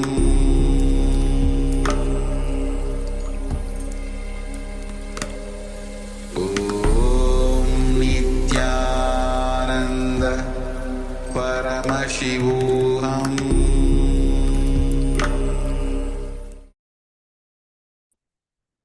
Yes, Nithyananda, all of you. So, unclutching again and again, Swami says, go on unclutching, because that is the best practical way you can apply in any place wherever you are. Directly, it is applicable. All right, so with this, we'll be entering into the internalization exercise for the source of all knowledge. Understand, because of absent-mindedness, people miss many things, whether in relationship, in life, in decisions, many things they miss. See, being absent-minded when you talk to other is one problem. For example, a small story, an absent-minded professor was moving to a new house further along to the same street. His wife knew that he was prone to forget things. So she wrote down the new address on a piece of paper before he went to college. And she handed him the paper and the key to the new house and reminded him not to go back to the old house, old address. That morning, one of his students asked him a complex question, and the professor wrote the answer down on the back of the same slip of the paper. Then the student asked whether he could keep the paper. Forgetting what was on the other side, professor said, certainly. In the evening, he returned out of the habit to the old house, tried the oak key and could not get in. Realizing his mistake, he searched in his pocket for the slip of the paper with the new address, but of course there was no sign of it. So he wandered along the street and stopped the first personable looking lad whom he saw. Excuse me, I'm Professor Galbraith. You wouldn't happen to know where I live, would you? The guy replied, sure, Dad. Of course, I know. He forgot his son. Yes, so let us enter into this one technique. Let's live as intensely as possible. See, existence is not here to suck anything from you. It is here to supply you. You need the understanding from the other side. So remember, whenever the absent-mindedness is happening, and try to be more aware. That's enough. So that is all that you need to do. So just whenever the absent-mindedness is happening, just try to be more aware, and that is all that is needed. Just be a little more intelligent. So by bringing more awareness into what you are doing, you become a little bit more intelligent as well. So let's enter into a technique. Understand, whatever makes you very pleasant, whether some person, if you feel very pleasant by remembering your master, or by remembering your beloved, or by remembering some scene like a beach. And if you feel very pleasant about somebody or something, just remember that alive inside while you fall asleep. Lie down in a bed. Once actually this you can perform, just listen to the technique. You can do this when you are actually going to fall asleep. Lie down on a bed. Just remember that you are alive, visually in multicolor, 4 dimension. Vividly remember and continuously be with that till you fall asleep. You'll see that vivid picture, vivid visualization, that vivid experience will penetrate your dream state within 10 days. And that will continue to be there throughout your dream. Means you have mastered the dream. You may think, how can this happen in just 10 days? Try and you'll see the results. So it's kind of a homework. If you are doing this for 10 days, please let us know after 10 days. All right. So with this, now we'll be entering into the next revelation by Swamiji, which is going to be on how to evolve, how to be spontaneous. And only when you are spontaneous, you will be established in the Turiya. So how have you, you must have heard of the story of Ashtavakra. He was spontaneous and he was born enlightened. So when you are spontaneous, you are established in the Turiya. So let's come to the space of listening as we enter into this revelation of Swamiji, to be spontaneous. It's absent-minded. It's my favorite subject because I suffer only with this problem with all my disciples. I can say this is one of the obvious, visible gap between a disciple and the master. Not only in the spiritual sense, I can say even a follower and a leader. Anybody can do 80% of the work. Person who is not having absent-mindedness or who is aware to do that last 20% only becomes a leader. Please understand, I am defining a leader. Leader is a person who doesn't have absent-mindedness or is able to do the next last 20%. He is the leader. That 80% running everybody can do the race. The last 20% who runs, he is the leader. So I have a story. An elderly widow and a widower had been dating for 5 years. He finally asked her to marry him. All these jokes, when I come here, I pick up from the American books. Because many jokes I tell here, the Indians can't relate. Even the last joke I said, a professor missing his house and trying to find out. This joke nobody will understand in India. Because if he misses his house, anybody in the street will tell where you are living. See, the whole street will know who are all living in that street. No, really. See, at least in the village where I am, I know the whole, every house. Their name, their kid's name. I know everybody. And not only that, who is having what all with whom. Everything. That's the lifestyle. Sometimes many stories I tell here, all this whole thing goes to India also. Now this time they made live streaming. All over the world people are watching. Many times these brahmacharis, they ask me, Swamiji, we didn't understand that story at all. Many stories they can't understand because in India, even especially when I was in the village in which I was born and brought up, it's like a 4th street, all cousin brothers and the whole village, practically the whole village will be relative, directly or indirectly. Kids will go into any house and eat anywhere and sleep anywhere. Once in a week they will take attendance. And they know all are there. Once in a week, the Friday they will all supposed to go to temple. They will all go to the temple. That time they will take attendance, that's all. The huge house, if somebody gets married, they will give a room, that's all. And it doesn't belong to anybody. I still remember once they wanted to sell the house in which I was born and brought up, one portion they wanted to sell. They were searching for a document. Finally they realized for 90 years nobody is bothered to find out the document or whose property it is. 90 years before the grandfather was there, in his name document is there. Means for last 90 years nobody questioned whose house it is. Everybody was living. Can you imagine? 90 years means 3 generations. Nobody asked, no conflict arose, whose house it is.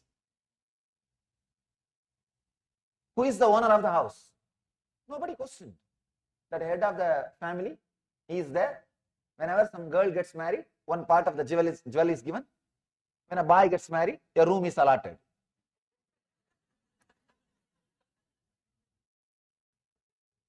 So they can't relate for this joke.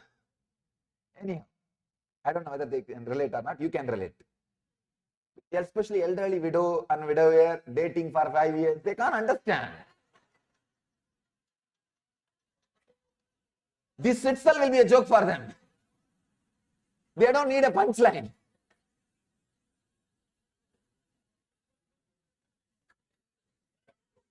No, really, the other day,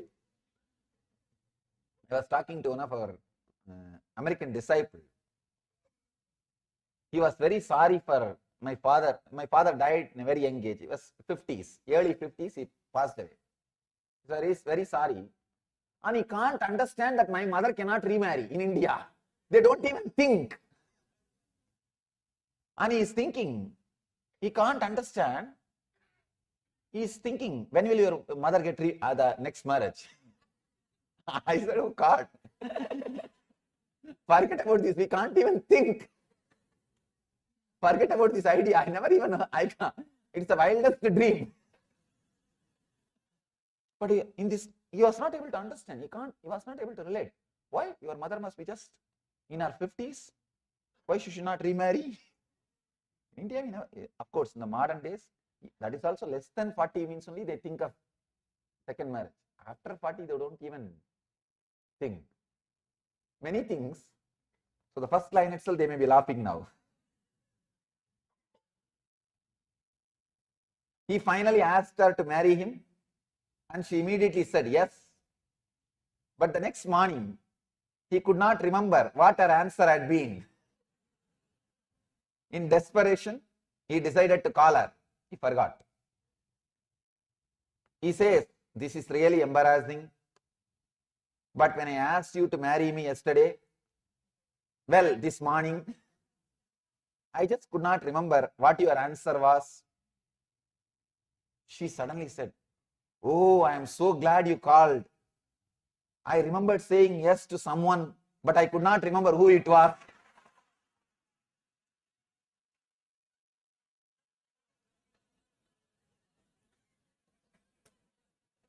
I think that would have been the ultimate marriage.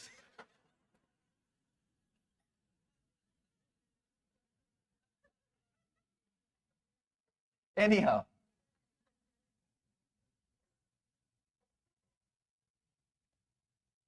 different levels of absent-mindedness. When you are absent-minded, internally, you are caught in addictions, not only addiction to the alcohol or drugs or smoking, not only that kind of addictions. Many addictions, even shouting, freaking out.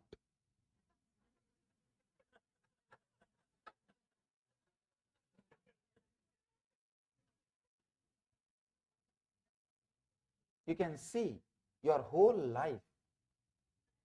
Try to live for a few days with awareness. You will be walking in the same way inside your house.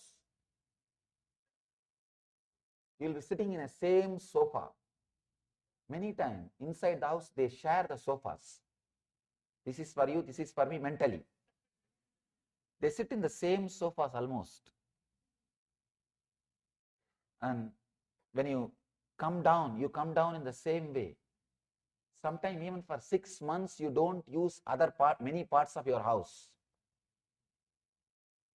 Many parts of your house for 6 months you don't even use. I describe aparigraha. Aparigraha means living with minimum things. Whatever you have not used for last 6 months, donate it to some charity. Give it away. Somebody came and said, Swamiji, will they take my brain?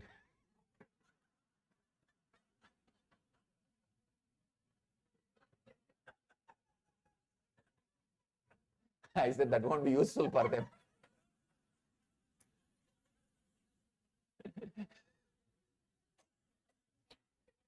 Whatever you don't use, you have not used for 6 months, give it away. In that case, many part of your house, you have to give it away. Don't use. Means absent-mindedness. Forget about parts of your house, even parts of your body. No, really. You don't feel you are alive inside your body completely. It's all lying there because you cannot disconnect it. Because it is all already connected, it is coming with you wherever you are going. Otherwise, you yourself are not aware. Many times, you are not aware of your hands. You are not aware of your legs. It is there. Because it is there, it is there. You are breathing. You are not aware. Your digestion. People come and ask me many times about diet. I tell them, you are eating, you are digesting, you are asking about me about your diet. What is going on? I can't understand the concept of asking about your diet to somebody. And I tell them, they say, what is this, Swamiji? That is the way. You only have to suggest about diet. Means what? You are not even aware of your digestion. Be aware for next 10 days when you eat particular things. Be aware how you feel in the stomach, how you feel with the whole process of digestion, cleaning. You can very clearly decide which one makes you feel comfortable, with which you are happy, which one makes you feel relaxed. That's all. You say, no, how can this be so simple? It is that simple, that's all. Many times, I feel there's a big gap between me and the others. Now, when I say these things, people say, no, he doesn't know much. How can this be so simple? Just eat and you are digesting after all. Somebody else is digesting for you. Unfortunately, it's not happening. We don't have machines which will do that for you. Of course, now we have machines for dialysis which will do your kidneys work. We have many other machines. I don't think still we have a machine for your digestion. You are digesting. Just be aware of digestion system. Suddenly your body will tell right quantity, right quality, everything. That is why Patanjali never speaks about a particular diet. He only gives you simple suggestions and leaves it. He says, you be aware. Don't be absent-minded. Bring more awareness to your stomach. Bring more awareness to your diet. Bring more awareness to what is happening inside. The moment you dump, you are disconnected. You forget all about your stomach and food till the next meal. One person came and told me, Swamiji, I can't practice yoga. Can you suggest something else? I said, why? He said, there should be 3 hours gap between 2 meals. They say to do yoga, there should be 3 hours gap after meal. Said,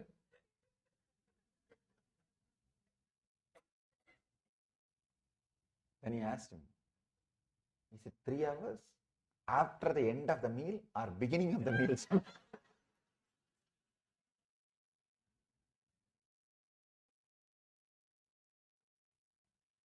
We became so insensitive, disconnected. I want you to remember this only one word. Nidra means disconnected. There are so many definitions of Nidra. This one definition, carry this one definition. Internalize, internalize, internalize.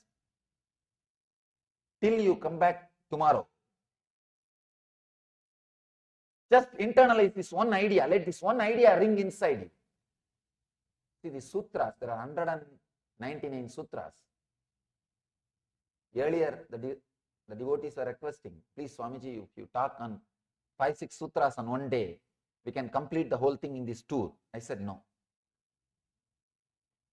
I don't want to finish talking just for the sake of talking. At least the batch which is sitting in front of me should experiment with this. That is why I took up only one subject per day. Today is Nidra. Analyze, the different dimensions, different aspects of Nidra. You have 3 kinds, 2 ways of sleeping, means 6. Waking sleep, dream sleep, sleep. In that waking sleep, 2. One is external and internal. External is responsible for losing all the outer world things. Internal is responsible for all addictions.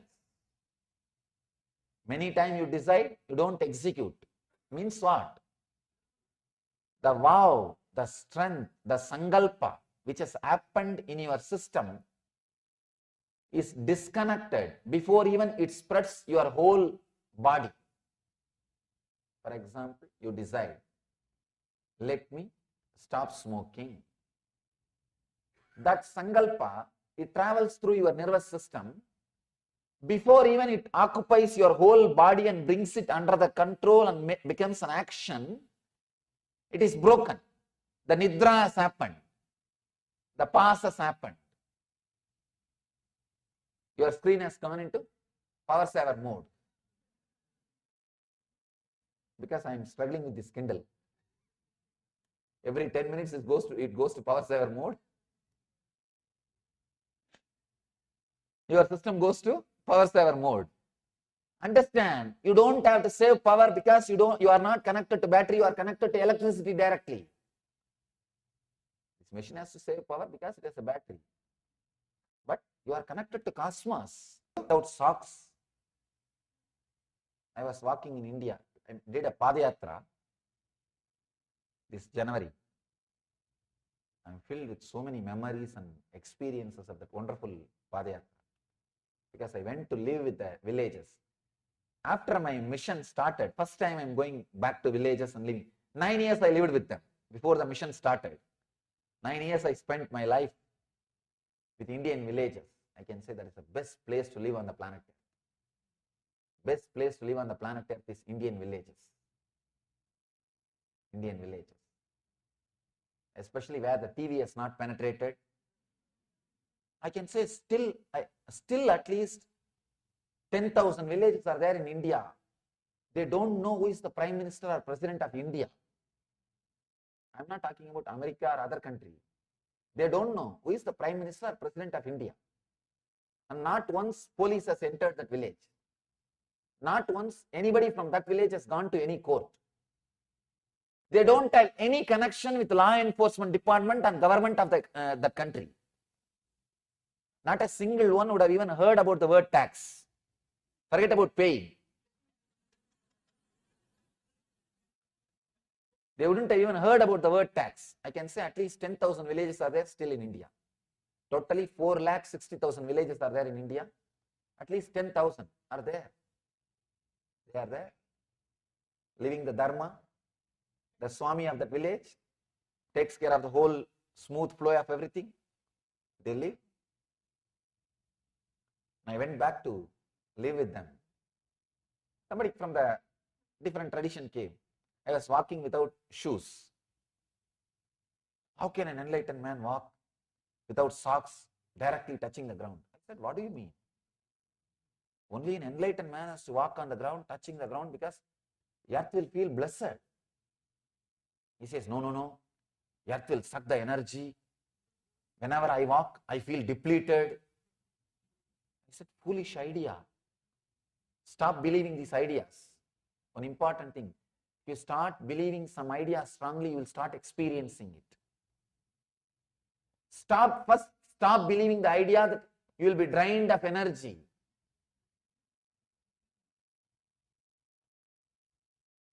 You need to forget some 10-15 words from your dictionary. I am burnt out. I am swamped with the work. Too much is in my plate.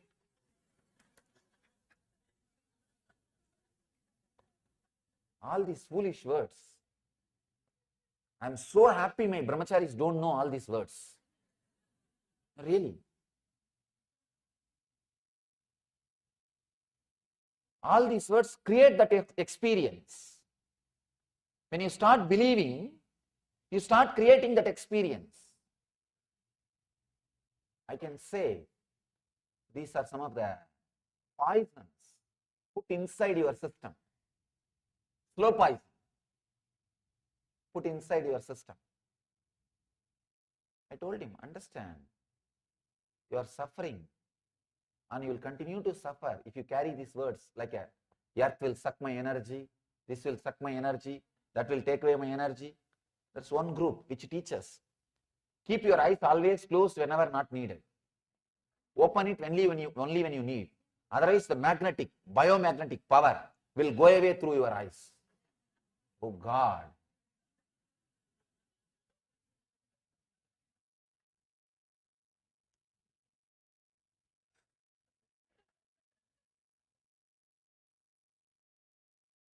Live as intensely as possible. Existence is not here to suck from you. It is here to supply you. You need the understanding from the other side. You need the understanding from the other side. It constantly rejuvenates you. It constantly rejuvenates you, refills you.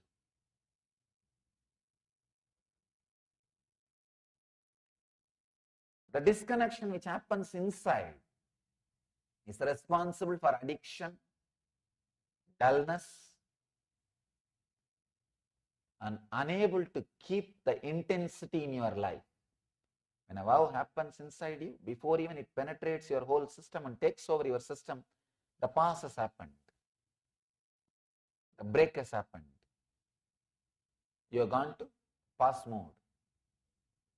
Don't pass life. Don't pass your life. Remember, whenever the pause is happening, and try to be more aware. That's enough. Just be a little more intelligent. That's what I am saying, nothing else. The essence of whole thing is just be a little more intelligent. That's all. I am reminding the same idea every day in a different angle. Patanjali is also saying the same thing in a deeper and deeper ways. First he expressed about right knowledge. With right knowledge, nothing much needs to be changed.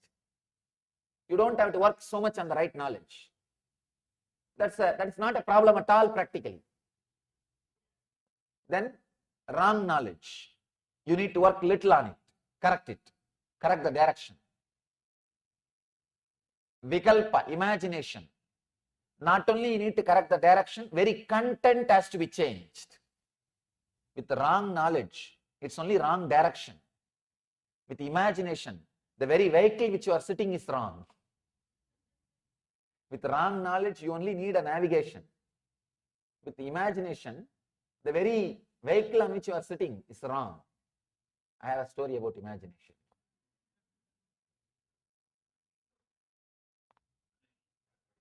One guy brings his brother to the hospital and says, "Sir, he thinks he's a lawnmower for last 8 months. Doctor said, "Why did you bring him so late? 8 months, what did you do?" No, just yesterday my neighbor returned him back." With imagination, very content needs to be changed, not just direction. With wrong knowledge, only the direction needs to be changed. With imagination, very content needs to be changed. The subtler than that, next level, sleep, very road needs to be changed. The very road needs to be changed. That's a nidra. Subtler and subtler modifications of the mind on which you need to work. The second level nidra, dream sleep. Please understand the dream sleep. The dream, you can see, you completely have that confused identities. It is not chronologically clear. Sometimes you will feel you are going to your school with your wife. Of course, in some countries it happens. Means the mixed identity. You will experience some incidents which happened in the 50 years age and 20 years age. You will confuse it, and you will see that in dream. Means in the dream sleep, even in the dream, you miss the continuity. Even in the dream, you miss the continuity. There is one great tradition, spiritual tradition in India, worked only on dreams. Just on dreams. One tradition of Vedanta, they are called Aghoris. They work only on dreams. They master dreams. Even Tibetan Buddhism, one branch of Tibetan Buddhism, work on dreams. They work on dreams. They master dreams. They call it dream creation. There is a village belongs to Aghori Sampradaya in Madhya Pradesh. The Aghori Swamis live there. Of course, householders also live, but they all believe in the Aghori tradition. Aghori means compassionate, soft. Gora means wild, violent. Aghori means compassionate, soft. We have a wrong understanding about Aghoris. We think Aghori means violent, wild. No. Gori means wild. Aghori means soft, compassionate. They work on dreams. They have a tradition. If they see a dream that as if they disrespected somebody or abused somebody, in the daytime, they will go to that person's house and ask for forgiveness. Please forgive me. We do the opposite way. The daytime we abuse, in the dream we may ask forgiveness. That also we may. With them, even if they disrespect somebody in the dream, they go and apologize that person. They believe the dream is an extension of waking state. If you are not daydreaming or falling asleep during your waking hours, your sleep, your dream also will be continuous. You see, if you are able to maintain that continuous flow during the waking state with your awareness, in the dream state also, you will be able to maintain that continuity. They use the dream state to solve all their problems, to find out the mysteries of the planet Earth and the universe. This great mathematician Ramanujan from South India, he had mastery over dream. Any problem, he will just contemplate in the night and go to fall asleep. In the dream, he will have solution. Next day morning, he will just repeat the solution. He doesn't know the way how he settled. He says, I don't know the method, but I know the result. That's why somebody started suspecting that he may be stealing the answers from others. If somebody asks, how do you know the answer? He's a great devotee of Solingapuram Mahalakshmi. It's a Devi, Lakshmi Narasimha. Narasimha is the incarnation of Vishnu. The great devotee of the Lakshmi Narasimha. He says, though Solingapuram Mahalakshmi told me, that's all. He has mastered the dreams. If you are able to be aware, even while the dream continues, you will use your dream to enrich your life. Please understand, if you can master this art, God, I can say, your whole life will be totally different. You can achieve straight away whatever you want.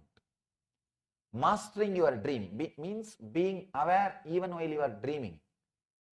Not letting that breaking or the past happen while you dream. You may ask how to do. There is a beautiful technique, very powerful technique from Tantra. Visualize something which you like. Even Patanjali speaks about the technique. He gives in Vibhudipada. He gives in next Sadhanapada and Vibhudipada about the technique. Whatever makes you feel very pleasant, something, if some person, if you feel very pleasant by remembering your master, or by remembering your beloved, or by remembering some scene like a beach, if you feel very pleasant about somebody or something, just remember that alive inside while you fall asleep.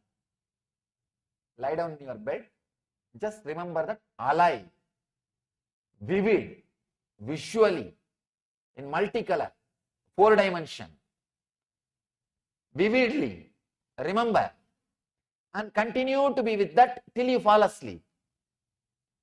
Try this just for 10 days. You will see that vivid picture, vivid visualization, that vivid experience will penetrate your dream state within 10 days. And that will continue to be there throughout your dream. Means you have mastered the dream. You may think, how can this happen in just 10 days? Try, you will see. But only one condition. You have to choose something which really makes you pleasant. By remembering which you feel very pleasant.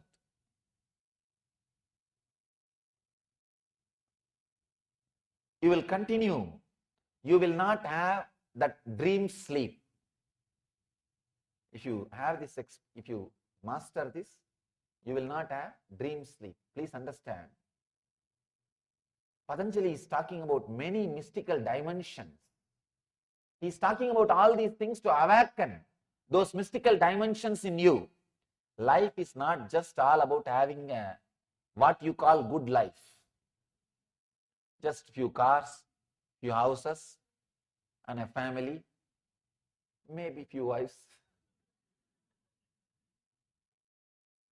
But sometimes I really wonder how these guys are able to manage few affairs, because constantly you have to hide. No, that's a big problem. And you need to spend so much of energy. Really, the other day I was discussing with one of our disciples in Houston.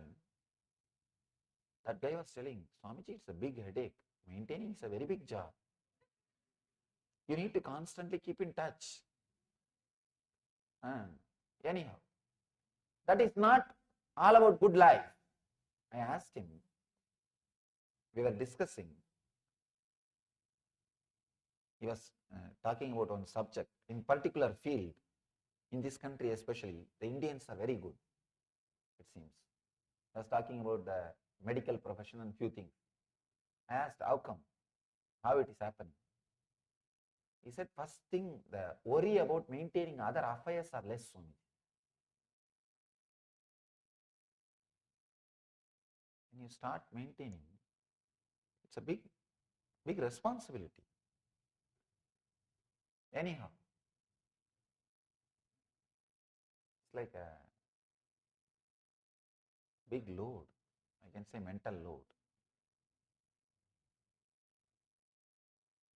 Patanjali gives all these methods and techniques to awaken the higher energies inside you. He is not talking, he is not interested just to stop your that good life. What you call it, good life? No. What you say, that family, house and money and health. No, he says, no, that is not all about life. There are so many other things which you can experience when you can have human body.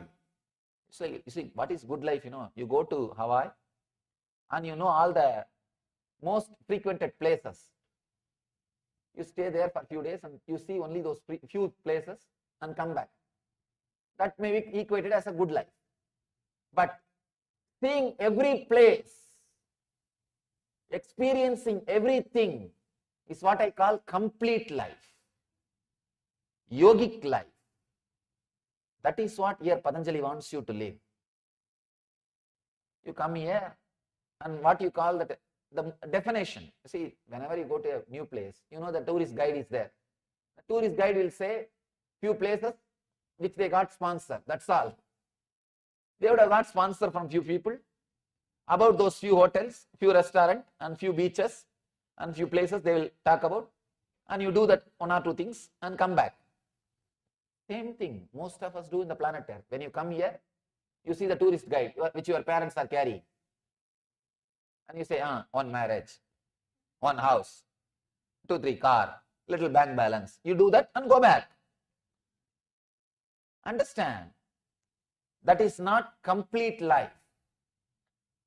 There are so many things which are hidden, deep secrets, which needs to be lived. Awaken those energies, those possibilities. Especially if you can stop that dream sleep. So many things can happen. Even in the dream sleep, there are two subtle categories. When you are dreaming, the discontinuity which happens with the dream and the discontinuity which happens with inside you. Just like in the waking state, two dreams, two sleep. The waking state, you have two sleep. Sleeping in the action, sleeping in the thinking. Same way in the dream state. Sleeping in the dreaming, sleeping in the thinking. The next is sleep. This is the ultimate sleep. Understand? You may think, what can we do about sleep? If you work on the dream state and go deeper and deeper. See, if you are working on the dream state, let me explain this very clearly, how to work on the dream state. If you are interested in working on the dream state, take up this technique. It will be very powerful. Every day I am going to talk about the techniques which Patanjali is expressing. If you can work, continue to work that day itself.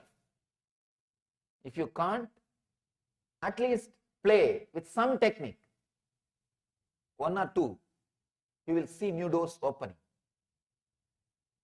Working on the dream, as I told you, take up a pleasant object or a thing. If it is a person, it will be really nice because you can easily meditate on him, connect with him, feel him inside your inner space, visually, alive. Just go to fall asleep with that one intense visualization. In 10 days you will see he is there continuously. You will see his form in the dream clearly in multicolor. Means you have mastered, you have created a continuity in the dream. Now you have mastered how to avoid dream sleep. If you continue the same thing, maybe after 3 months, in the deep sleep, you will have his presence, energy, but not the form. When you wake up, you know you have been with Master throughout, but you did not remember his form, the color, dress, hair. You did not remember all that. But you know for sure you are with him. You have been with him whole night. Please understand. This is what is real Shivaratri. This is what is real Shivaratri. Krishna says in Gita, yogi is a person who does not sleep when everybody sleeps. This is what he means. You are awake throughout. Your consciousness is awake throughout. Try this technique. You will master waking sleep, dream sleep, and sleep. You will have that continuity in all three states. That is what we call Turiya, fourth state. If you are continuous, unbroken in all three states, you experience, what you experience is called fourth state, Turiya. By describing the sleep, Nidra, all Patanjali wants us to understand is the subtle state where thoughts are not visualized is sleep or Nidra.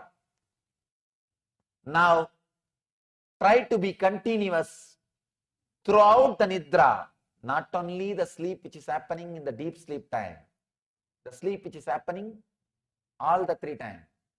Be continuous so that it can lead you to joy. If you are not maintaining that continuity, if you are falling asleep, day sleep, dream sleep, deep sleep, it will lead you to more and more anguish and pain, which is happening in all of us, which is happening in our life. So understand, try to maintain, try to create the continuity. People ask me, if I am continuous, then how will I rest, relax? Understand? That continuity itself will be such a deep, restful awareness. It will not be restless awareness. Don't think it will be like a load on you.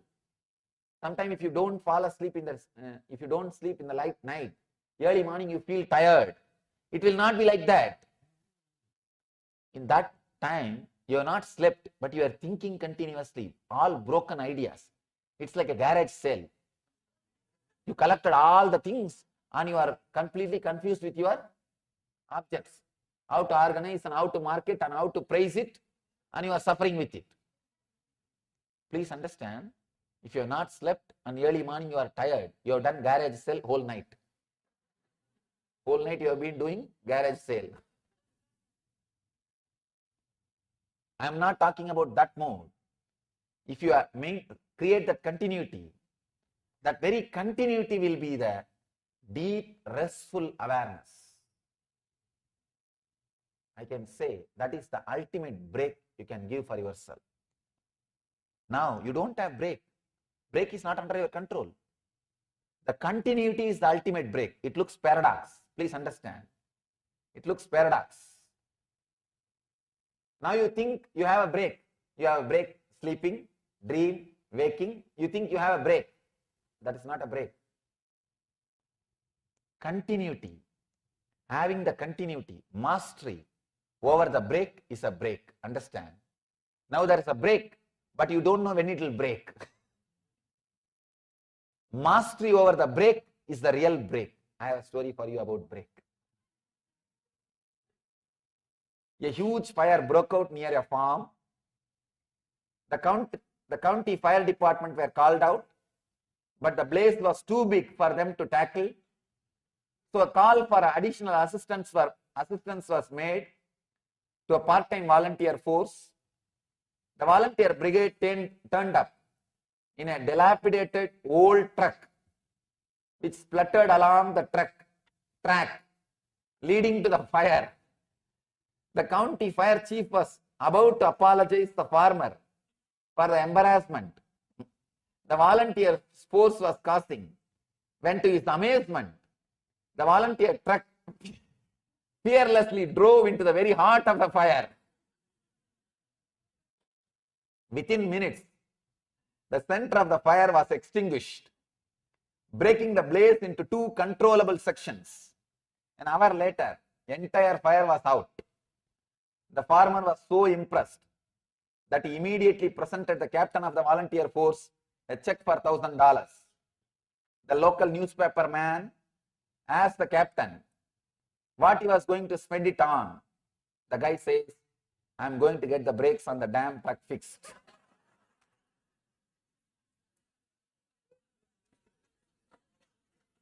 If you can break your brake, only then it is brake. Otherwise, it can't be brake. If you catch that continuity, you can break at any time. You can break at any time. The brake is under your control. So, let us break now. Understand this great